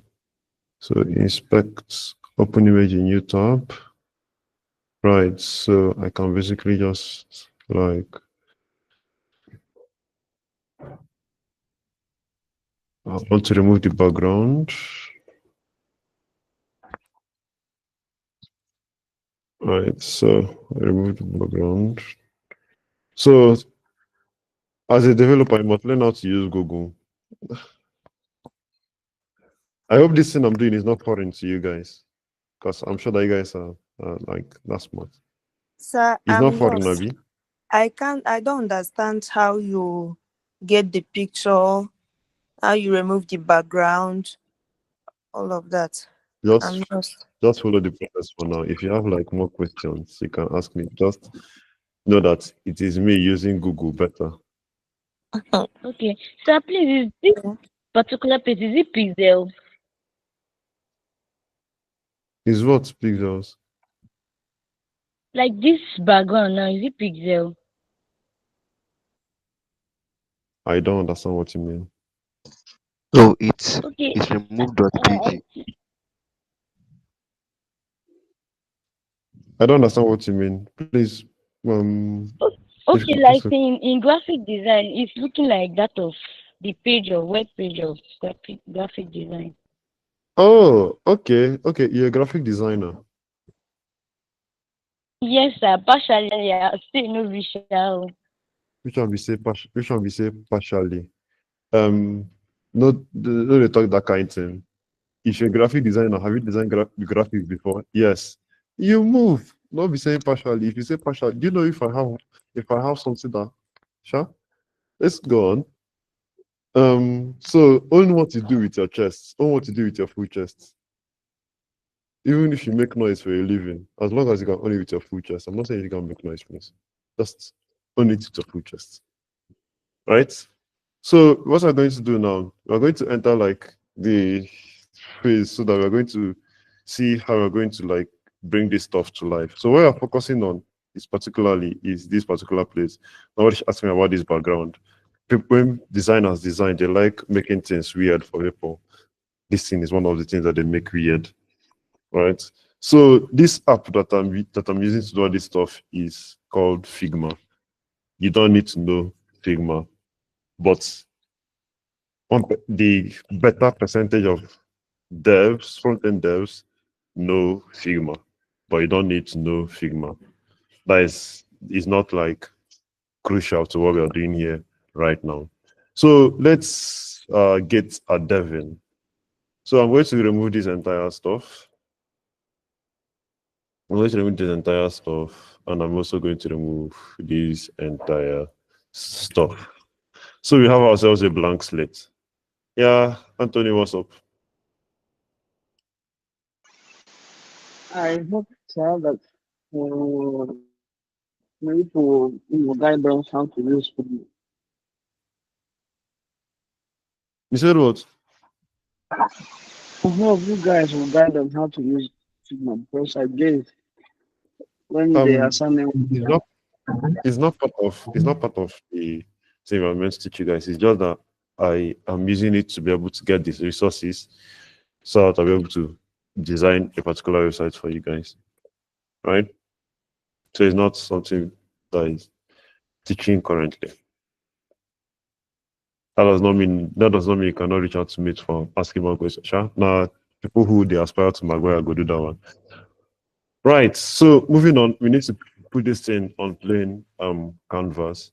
So looking at this website, as a developer, the first thing that you need to take into whenever you're giving a website to like develop is first thing you need to look at, you have to break down everything into sections, right? So in this thing now, you can see that at a glance, can somebody tell me how many sections we have on this thing? Two, sir. Oh, what? 3. Huh? There are 3 sections. Okay, 3. Sunday, you said, sorry, Bibian, you said 2. Chidima said 3. All right. Why did you say 2 and why did you say 3? So I initially said 2, but as I was saying it's 3. But the colors But are 2, just 2. okay, Johnson is saying 5. Nice one. So Chidima, why did you say 3? Okay, looking at the the flyer now, the front to end development is divided into 3. That's why I said 3. The brown, green and brown again. Okay, so you basically looked at the colors, right? Yes, Okay, I looked at the color. okay, that's cool. That's cool, but yeah, you're right. Actually, it's 3. So we have these parts, you have these parts, and you have these parts. Now, breaking stuff into sections, what does it do for you? It helps you make your designs better. So once you've broken down stuff into sections or compartmentalize them, you would be able to actually grade this stuff and turn it and make it better. So you'll be writing better code, and you'll be writing much more fluid code without having to return or reuse a whole lot of stuff, right? So taking this down, we have like our body. Inside this body, I'm just going to create a main. Then for this side, I'm going to create an aside. Then for the middle, I'm just going to create a span. I'm going to tell you guys why again. Then for this side, I'm going to create an it's something people are going to read, right? So take note that I have my image here, the image of this pretty girl, like sitting pretty and all that kind of stuff. I did not get like her full stuff, but we should be able to get something with that. If I really wanted to be that meticulous, I would get her full stuff. So the next thing we need to harvest are the colors that I use on this side. So then again, don't worry about how I get this. So there are two distinct colors apart from the white that are there. So I'm going to have to like fill in the colors myself. So get this color. Then for this one, I get this color. Then I can move on with my life happier than I was. So I'm going to introduce you guys to variables. So variables makes it easier for you to actually like declare reusable styles and reuse them time and time again all over your whole components. What does it do for you? It reduces redundancy in your code, and it enables you to have consistent styling throughout the entire code. That's what it does for you. So here I can set this color. What is this color now? This color, they like brown green.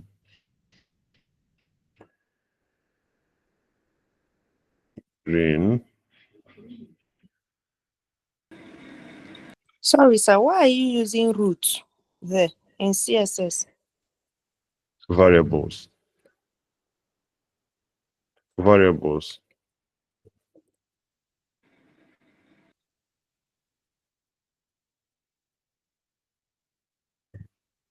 Did you get what I said? I heard it, but I'm still confused. Hello, did you get what I said? I heard it, but I'm still We're confused. going to see the use case, how we're going to use it. Okay. So, yeah, we're going to see the use case as we progress further. So I've declared my colors here, making them reusable throughout my entire code. So basically all I need to do is just to come and say body. Inside my body, HTML, body. I want both of them to have the same thing. I'll do the BG should be brown, green. So I've added the variable brown, green. When I come back here, I'll see that I have this stuff on my back, which is brown, green. Are you seeing how it's being used now?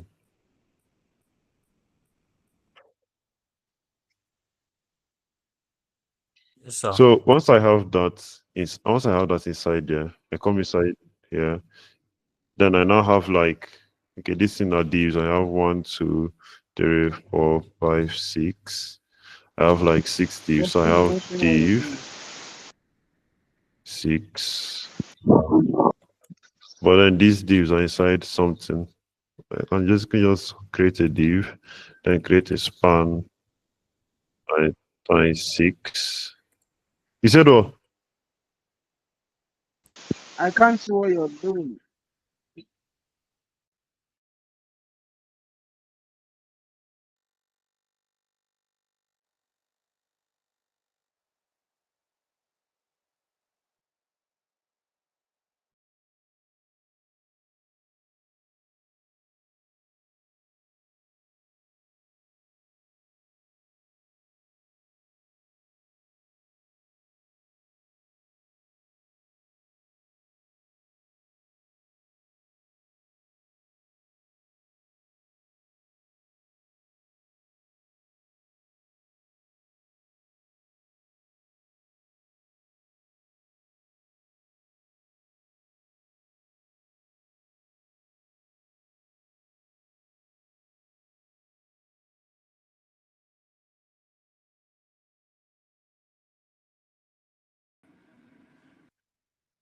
I hope our time is not elapsed because it's 9:32. I don't know why he's not here again. I think the time has elapsed because I saw it there. They posted that the section is over. Maybe it has been said. So I think everybody should just cut the call.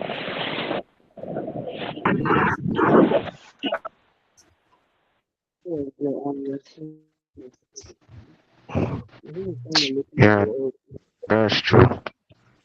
I saw the notifications.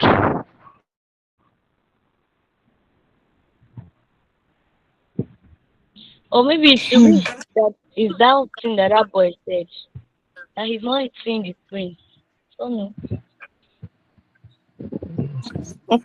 Maybe let's wait like some minutes if there is. But in this chat here, I saw Let's check the where WhatsApp. Firefly WhatsApp. is saying recording will stop in 2 minutes time. You We saw can me. reignite to continue. Yeah. Please, is anybody understanding this thing that this man is cheating? Yes, sister. I tire. Oh, like I'm Um, not even getting any. the thing that you don't need to understand everything. Just know what he's doing, just the basic things. Then you can like as long as you just keep saying you understand what he's saying. But at the moment you will not understand, like it's not a must you want to understand anything now. But Israel, the understanding is very vital. Oh. Because I know when Ekene was handling us in HTML, though I Ekene did think not go too deep like that, but everybody those was are flowing. not like it is their first time on CSS. It is to be confusing. Kind of boring to me. I didn't get to Israel. Yeah. The thing is, people's teaching patterns are different. People teach differently. Another thing is CSS actually a little bit more difficult than Yeah, it's true. HTML to understand. It's true. All is well. HTML is easier to understand than As CSS. well. But all the So same, it's the thing not is really you easy have the to material, understand at that first. sends All this together. It's just with yeah. practice and I say it's not Okay. really Exactly. easy You just practice to it. As get they send the everything at material to once. the group, you just just use the material in the group and use YouTube to complement the whole thing. If you use YouTube, use the material that they sent on the group, complement the whole thing, you get better understanding. As you're practicing, as you're reviewing what they have taught, it will be making more sense to you, but to make much sense at first. But if you go home to review it, it will make more sense. You can't get everyone at once. Now this is new.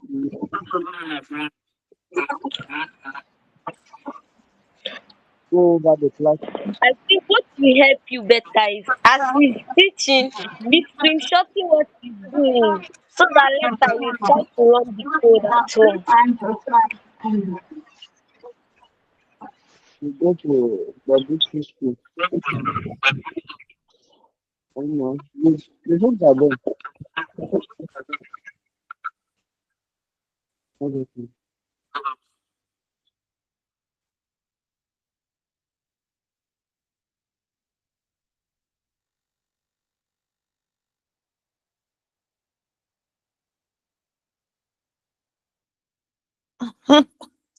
Sunday, you are funny. It's now I'm even seeing your chat.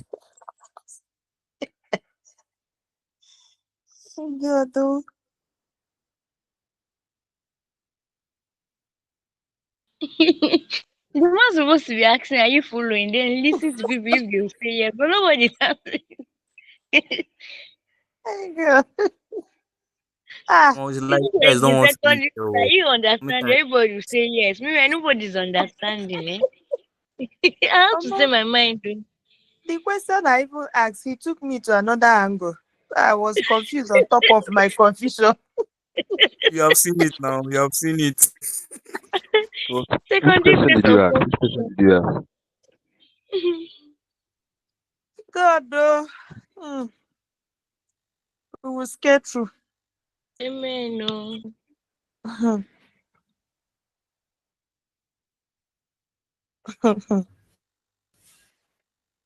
So nobody will understand, and they'll tell me that they have understood. That's great feedback. Sorry, sir. Sorry, sir. Why are you telling me so? That's the problem with you people. That's the problem with you people. You people have too much of this Nigerian mindset inside the people. That people cannot come out and ask questions. And then if you are not put through, you would be told that it's not okay. And then you now seek to know more. So how would you now seek to know more? And how would you now know more if you don't get set through? So you said that I took it another direction when you asked me a question, and then I asked if you understood, and then you said yes. So which direction that carry you to go to?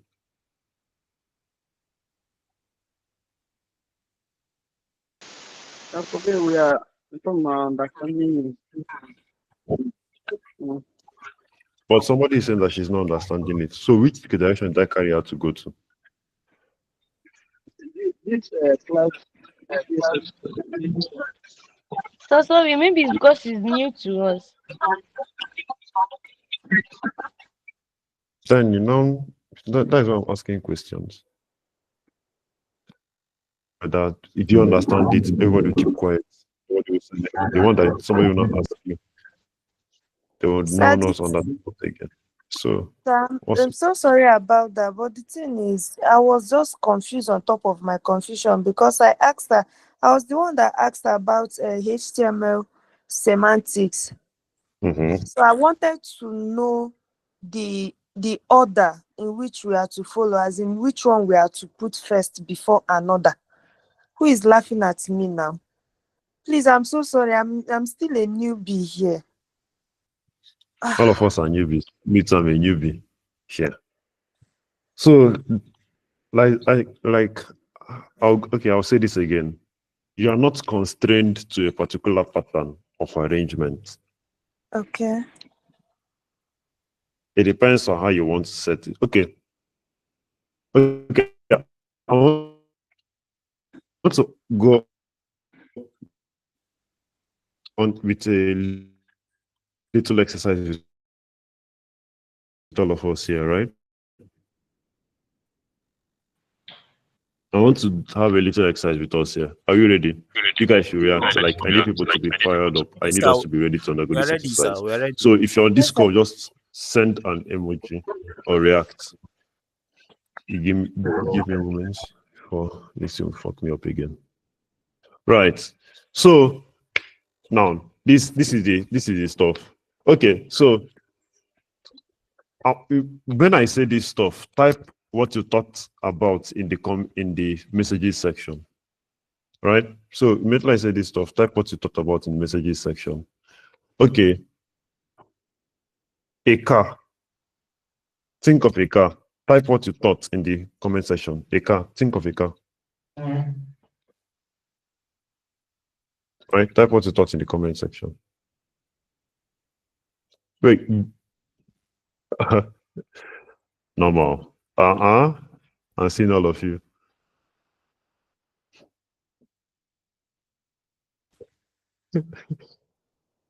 Nice. BB and get big eye. Anthony, well done. Moving object and Butoka. Oil vehicle. It's funny. Okay, but you see how you guys thought of this different stuff, right? You see how you guys thought of this different stuff. That is exactly what a div is, right? That is exactly what a div is. But then, if I now tell you guys, think about a Lamborghini Urus. Are your minds more directed to thinking about a Lamborghini? Like, you can react or talk or chat, say in the comments section. Are your minds more like geared to think about a Lamborghini?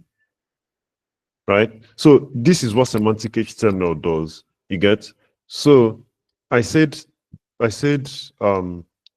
car, you guys started thinking about like different car brands.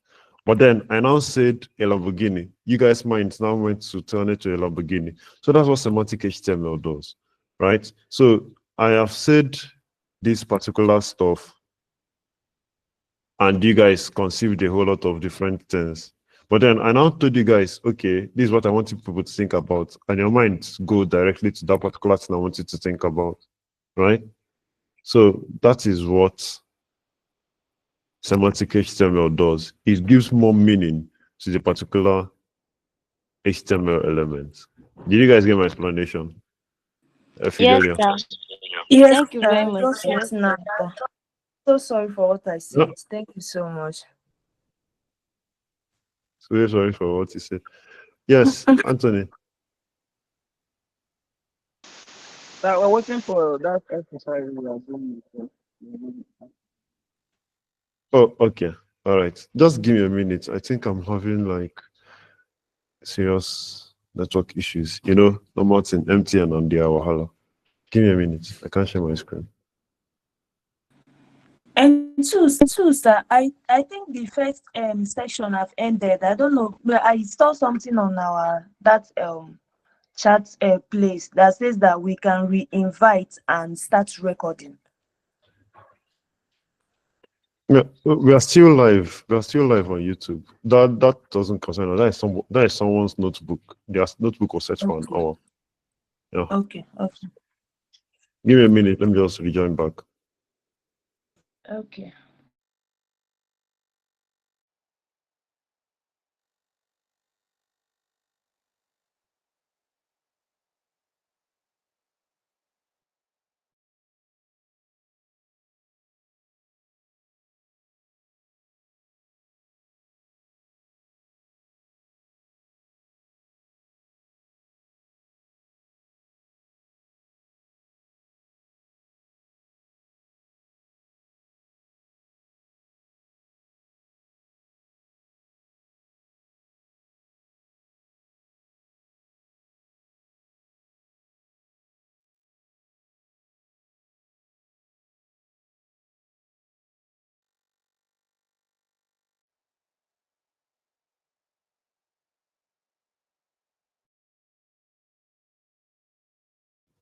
Right. Who's ready to see some designs come to life?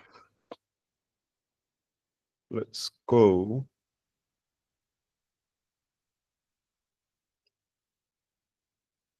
Right. So tell me when you can see my screen.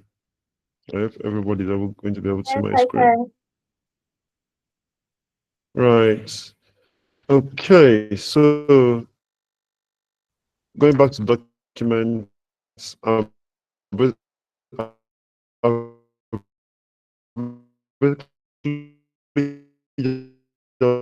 just said unique.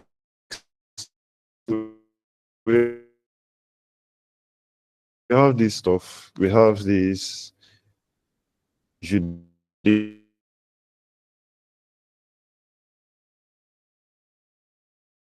Edge.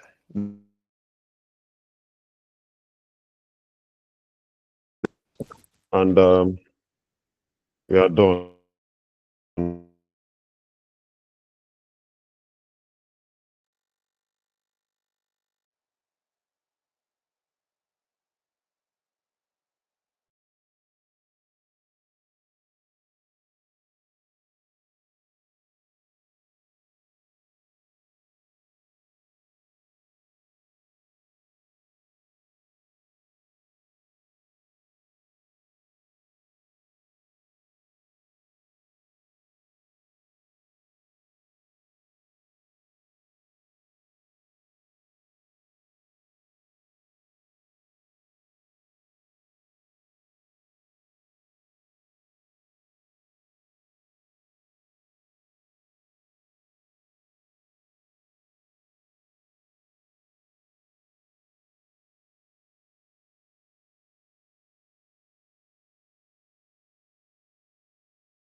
He left.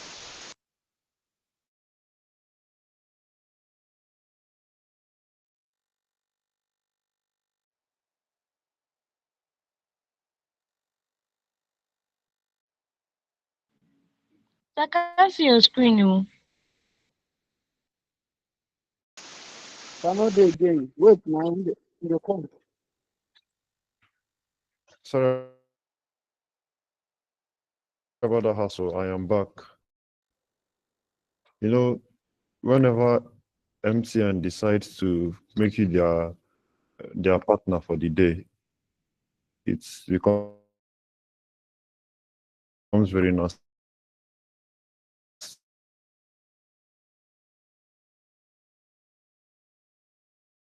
You guys can see my screen now.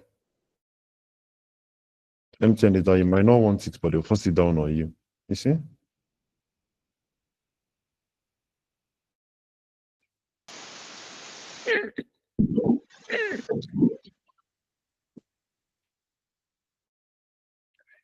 See that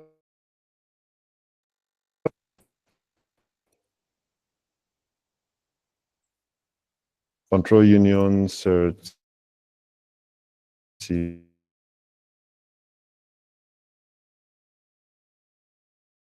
and organic content standard. Say go to shop. Tada. So we have done that. I hope you guys can see hear me and see my screen.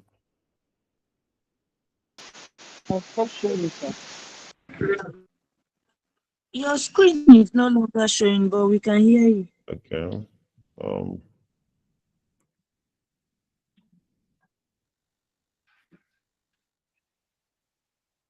Hope I'm back on. It's showing now. Yes, sir.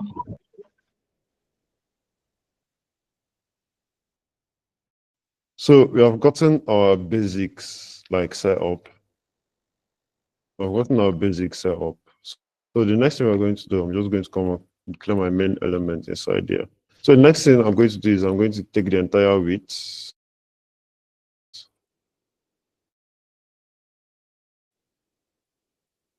When I take the entire width, what next should I do? Don't feel quite. So we have marketplace archives. Can find something better here. Nobody can give me a suggestion on what to do. That's interesting.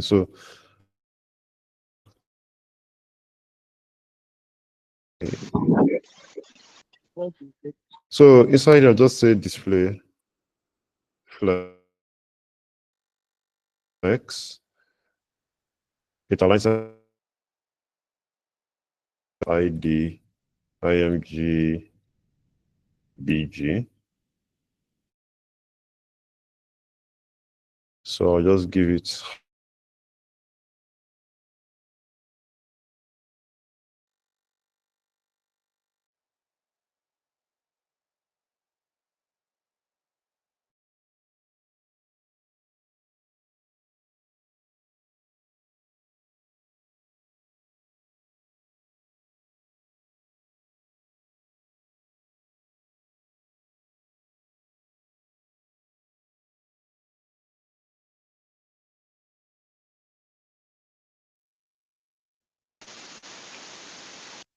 Welcome to Nigeria. I'm not seeing anything. Now No, for I'm not today's seeing network. Today's network is just mad. you It try to seems this give value back to MTN community. is You try to give value back to community. But they'll be taking value away from you.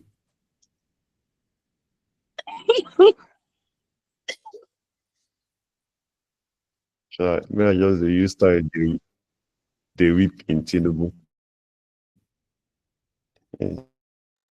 It's not every day that you get to cry in a man's name. It's 100%. So there is one thing that you guys would need to understand, yeah, and that is positioning, using the flexbox and positioning properly needs like what do they call it? It works with width and it works with height. So you saw that I set the width here to 100% and I set the height to 100 VH.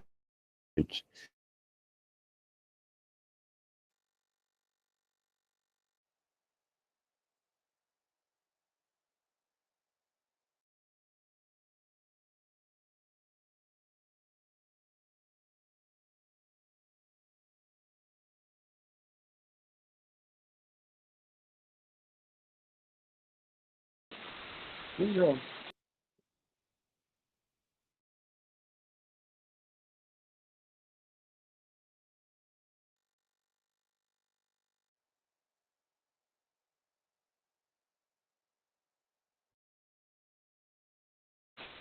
Yeah, man.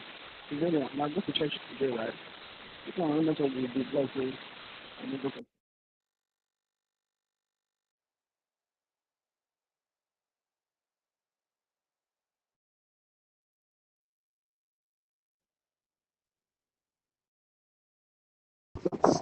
Oh, this network safe. Ah, wow.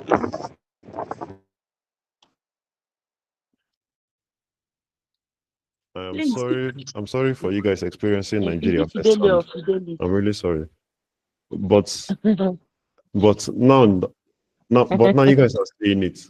As long as you're a Nigerian techie, you have to do ×5 for whatever your mates are doing outside so that you'll be recognized.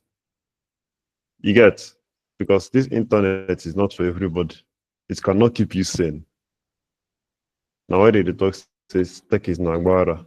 That was one video that I saw. And they said that if the people today are back end developers and a very terrible video. But she was right.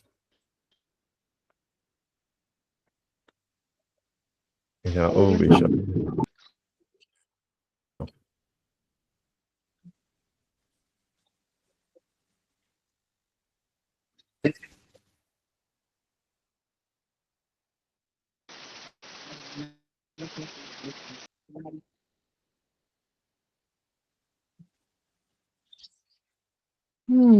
No, wow. I can't see your screen. Oh. I think he's no longer there. The network kicked him out again. Okay, but can we just be asking questions so that like with the little ones we know? And please, for that color of it, the one that he put under div and new. I don't know. Like, do anybody know how to get the code, or he just type in the name of the color? Like,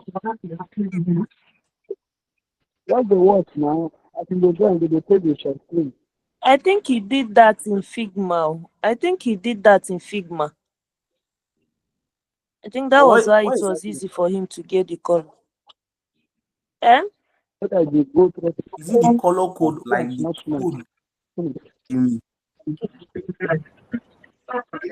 Like this, what I'm saying, according to that I shared before, it was saying something like box 5 1, like some kind of code, then an alphabet at the ending. So like, if like you can't get the main color of the code, like if you can't get the code, can you just write the color and it will just show like that? You can write the color and it's going to show. You can write the color. You can actually write Background the color, color, but then it you will write not down the show name you. of the color. But sometimes it will not show you the exact color, so that's why the code is needed. You get? Okay. So where will we get the code now? Like where we should just search it on internet and it will come up. Okay, let me just say from what I know or from what I've seen or used before. If you want to get the color of the thing, if you inspect on the flyer or on the website, you are going to see the color code they use. You know all this thing, and he copied it from that place, so you are going to see the color code they use. Okay. You get. Yeah. Thank you.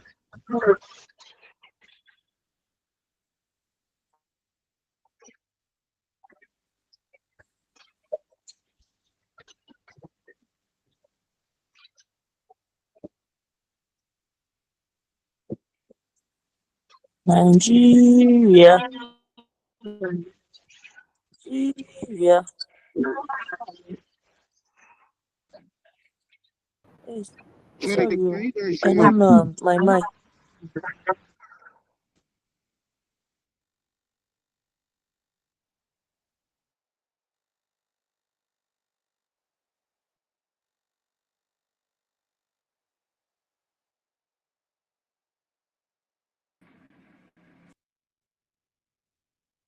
But do you guys know his name in that our WhatsApp group?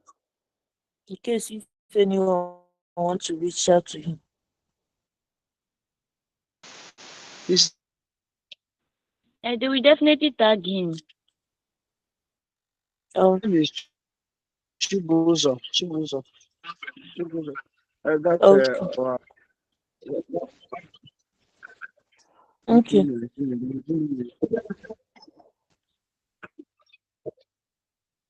Or you can ask question and just write at CSS tutor. I get him. Hello, guys. I'm back. You're welcome, sir. When I was telling you guys about how Nigeria is fucked up, Nigeria strikes again. In the name of internet access. What a man tell you subscribe data will be killing you. Thank God for grace. You use your hard-earned money to get something to help your life. At the end of it, you'll be looking for something to help you help the life that you bought with your own money. It is wrong. Now I guys take this tech seriously.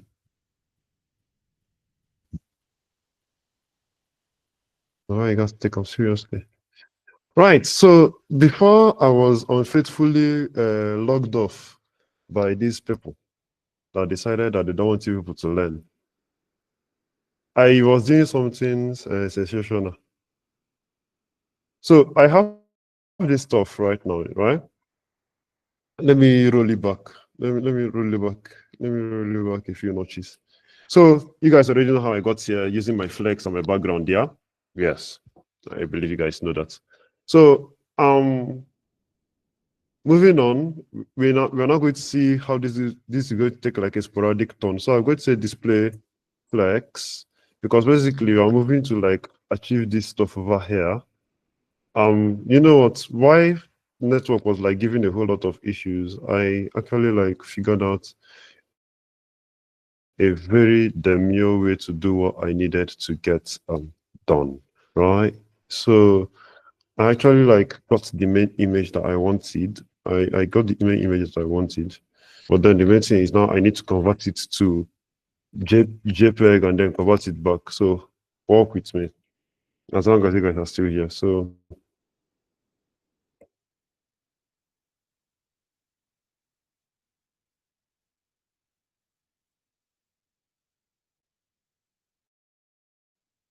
online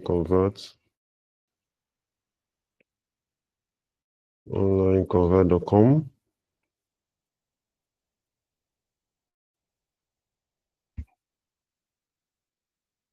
As it loads, let's see what we have. So we have this here. So inside this image now, because remember, the image inside the span with the IDBG image. Remember that, like, get that in your head. So I was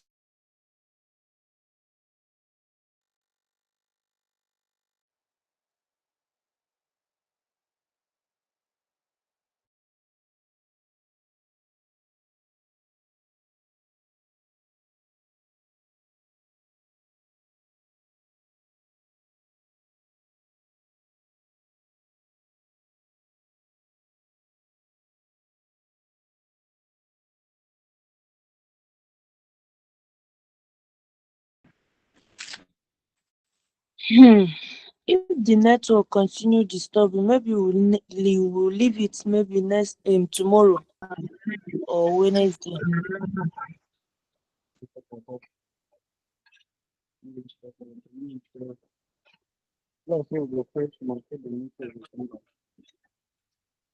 Eh?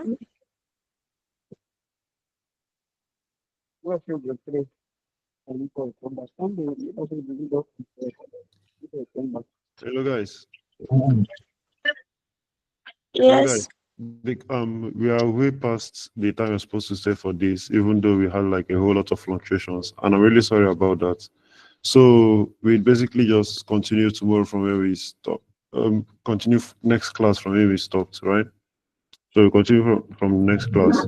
If you have any questions, feel free to reach out to my DMs and we'd Okay. talk, right?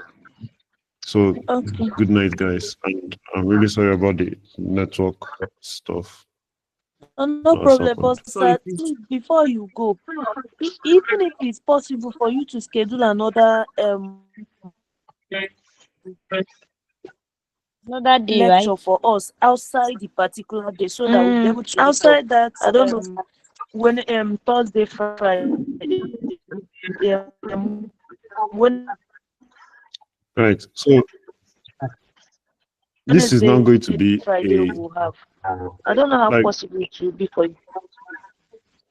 yeah. So this is not going to be a thing between you guys. So once you guys discuss amongst yourself and then get a time for a makeup class, you guys can now reach across to me and tell me that hey, okay, this is stuff that happened and this is your makeup. This time that you guys feel that you can really come together for the makeup class. Then I'll try to plan my schedule against it. Right. But try to inform me 2-3 days before the particular time so that we continue. All right, sir. Thank you so much. All right. Good night. I'll see you guys. Good night. Please, can we wait behind, please? Mike wanted to say something. Yeah?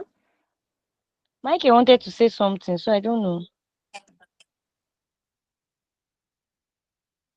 Where is Michael?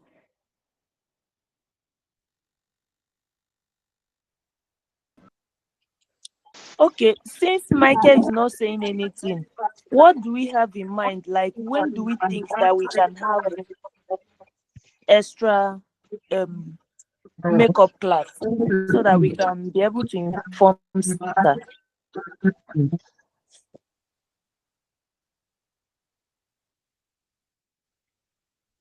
Hello?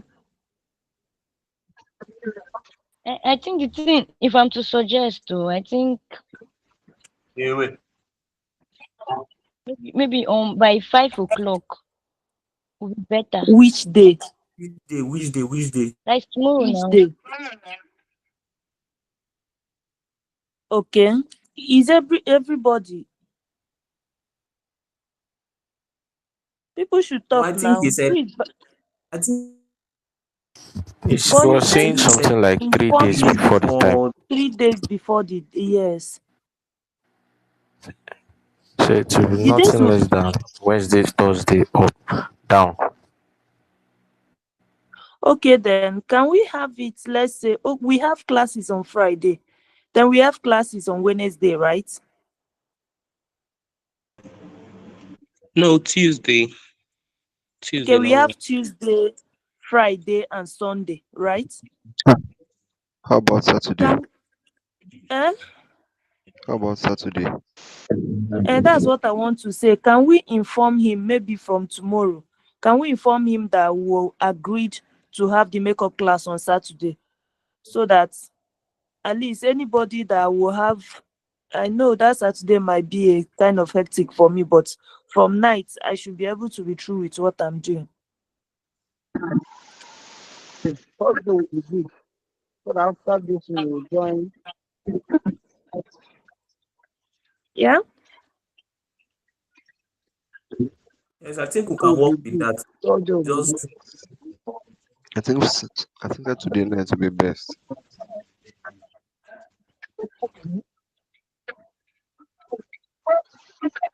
Let's do it. Thursday. Thursday will be good. Thursday won't be good for some of us. Which day? No, let's work with weekend. Let's work with weekend. Today, right? Huh? Yes, Saturday is okay. Saturday is okay. By what time? For Saturday. By what time? Can do it 7 to 9 or 7:30 to 9:30. Okay. Okay, that means then can you inform him? What do you think? One person should inform him that this is what we agreed on. Then maybe we'll just put it in that, because I believe there are some people that joined on YouTube. They are not here hearing what we are saying. And we'll now pass the message across on our platform, our group. What do you guys think? I think that would be better. That would be okay. And first of all, we need to inform Soluchi. That's the organizer. Should I call her the organizer? We need to inform Soluchi first before taking any action. Right? Maybe see what you do. You just tell her. Just tell her also, so that she will also post it. For those, this one is just like an extra class that the tutor wants to do. So that it will just be. Okay. All right, no problem. Good night, all. And I push go. Let me log the group.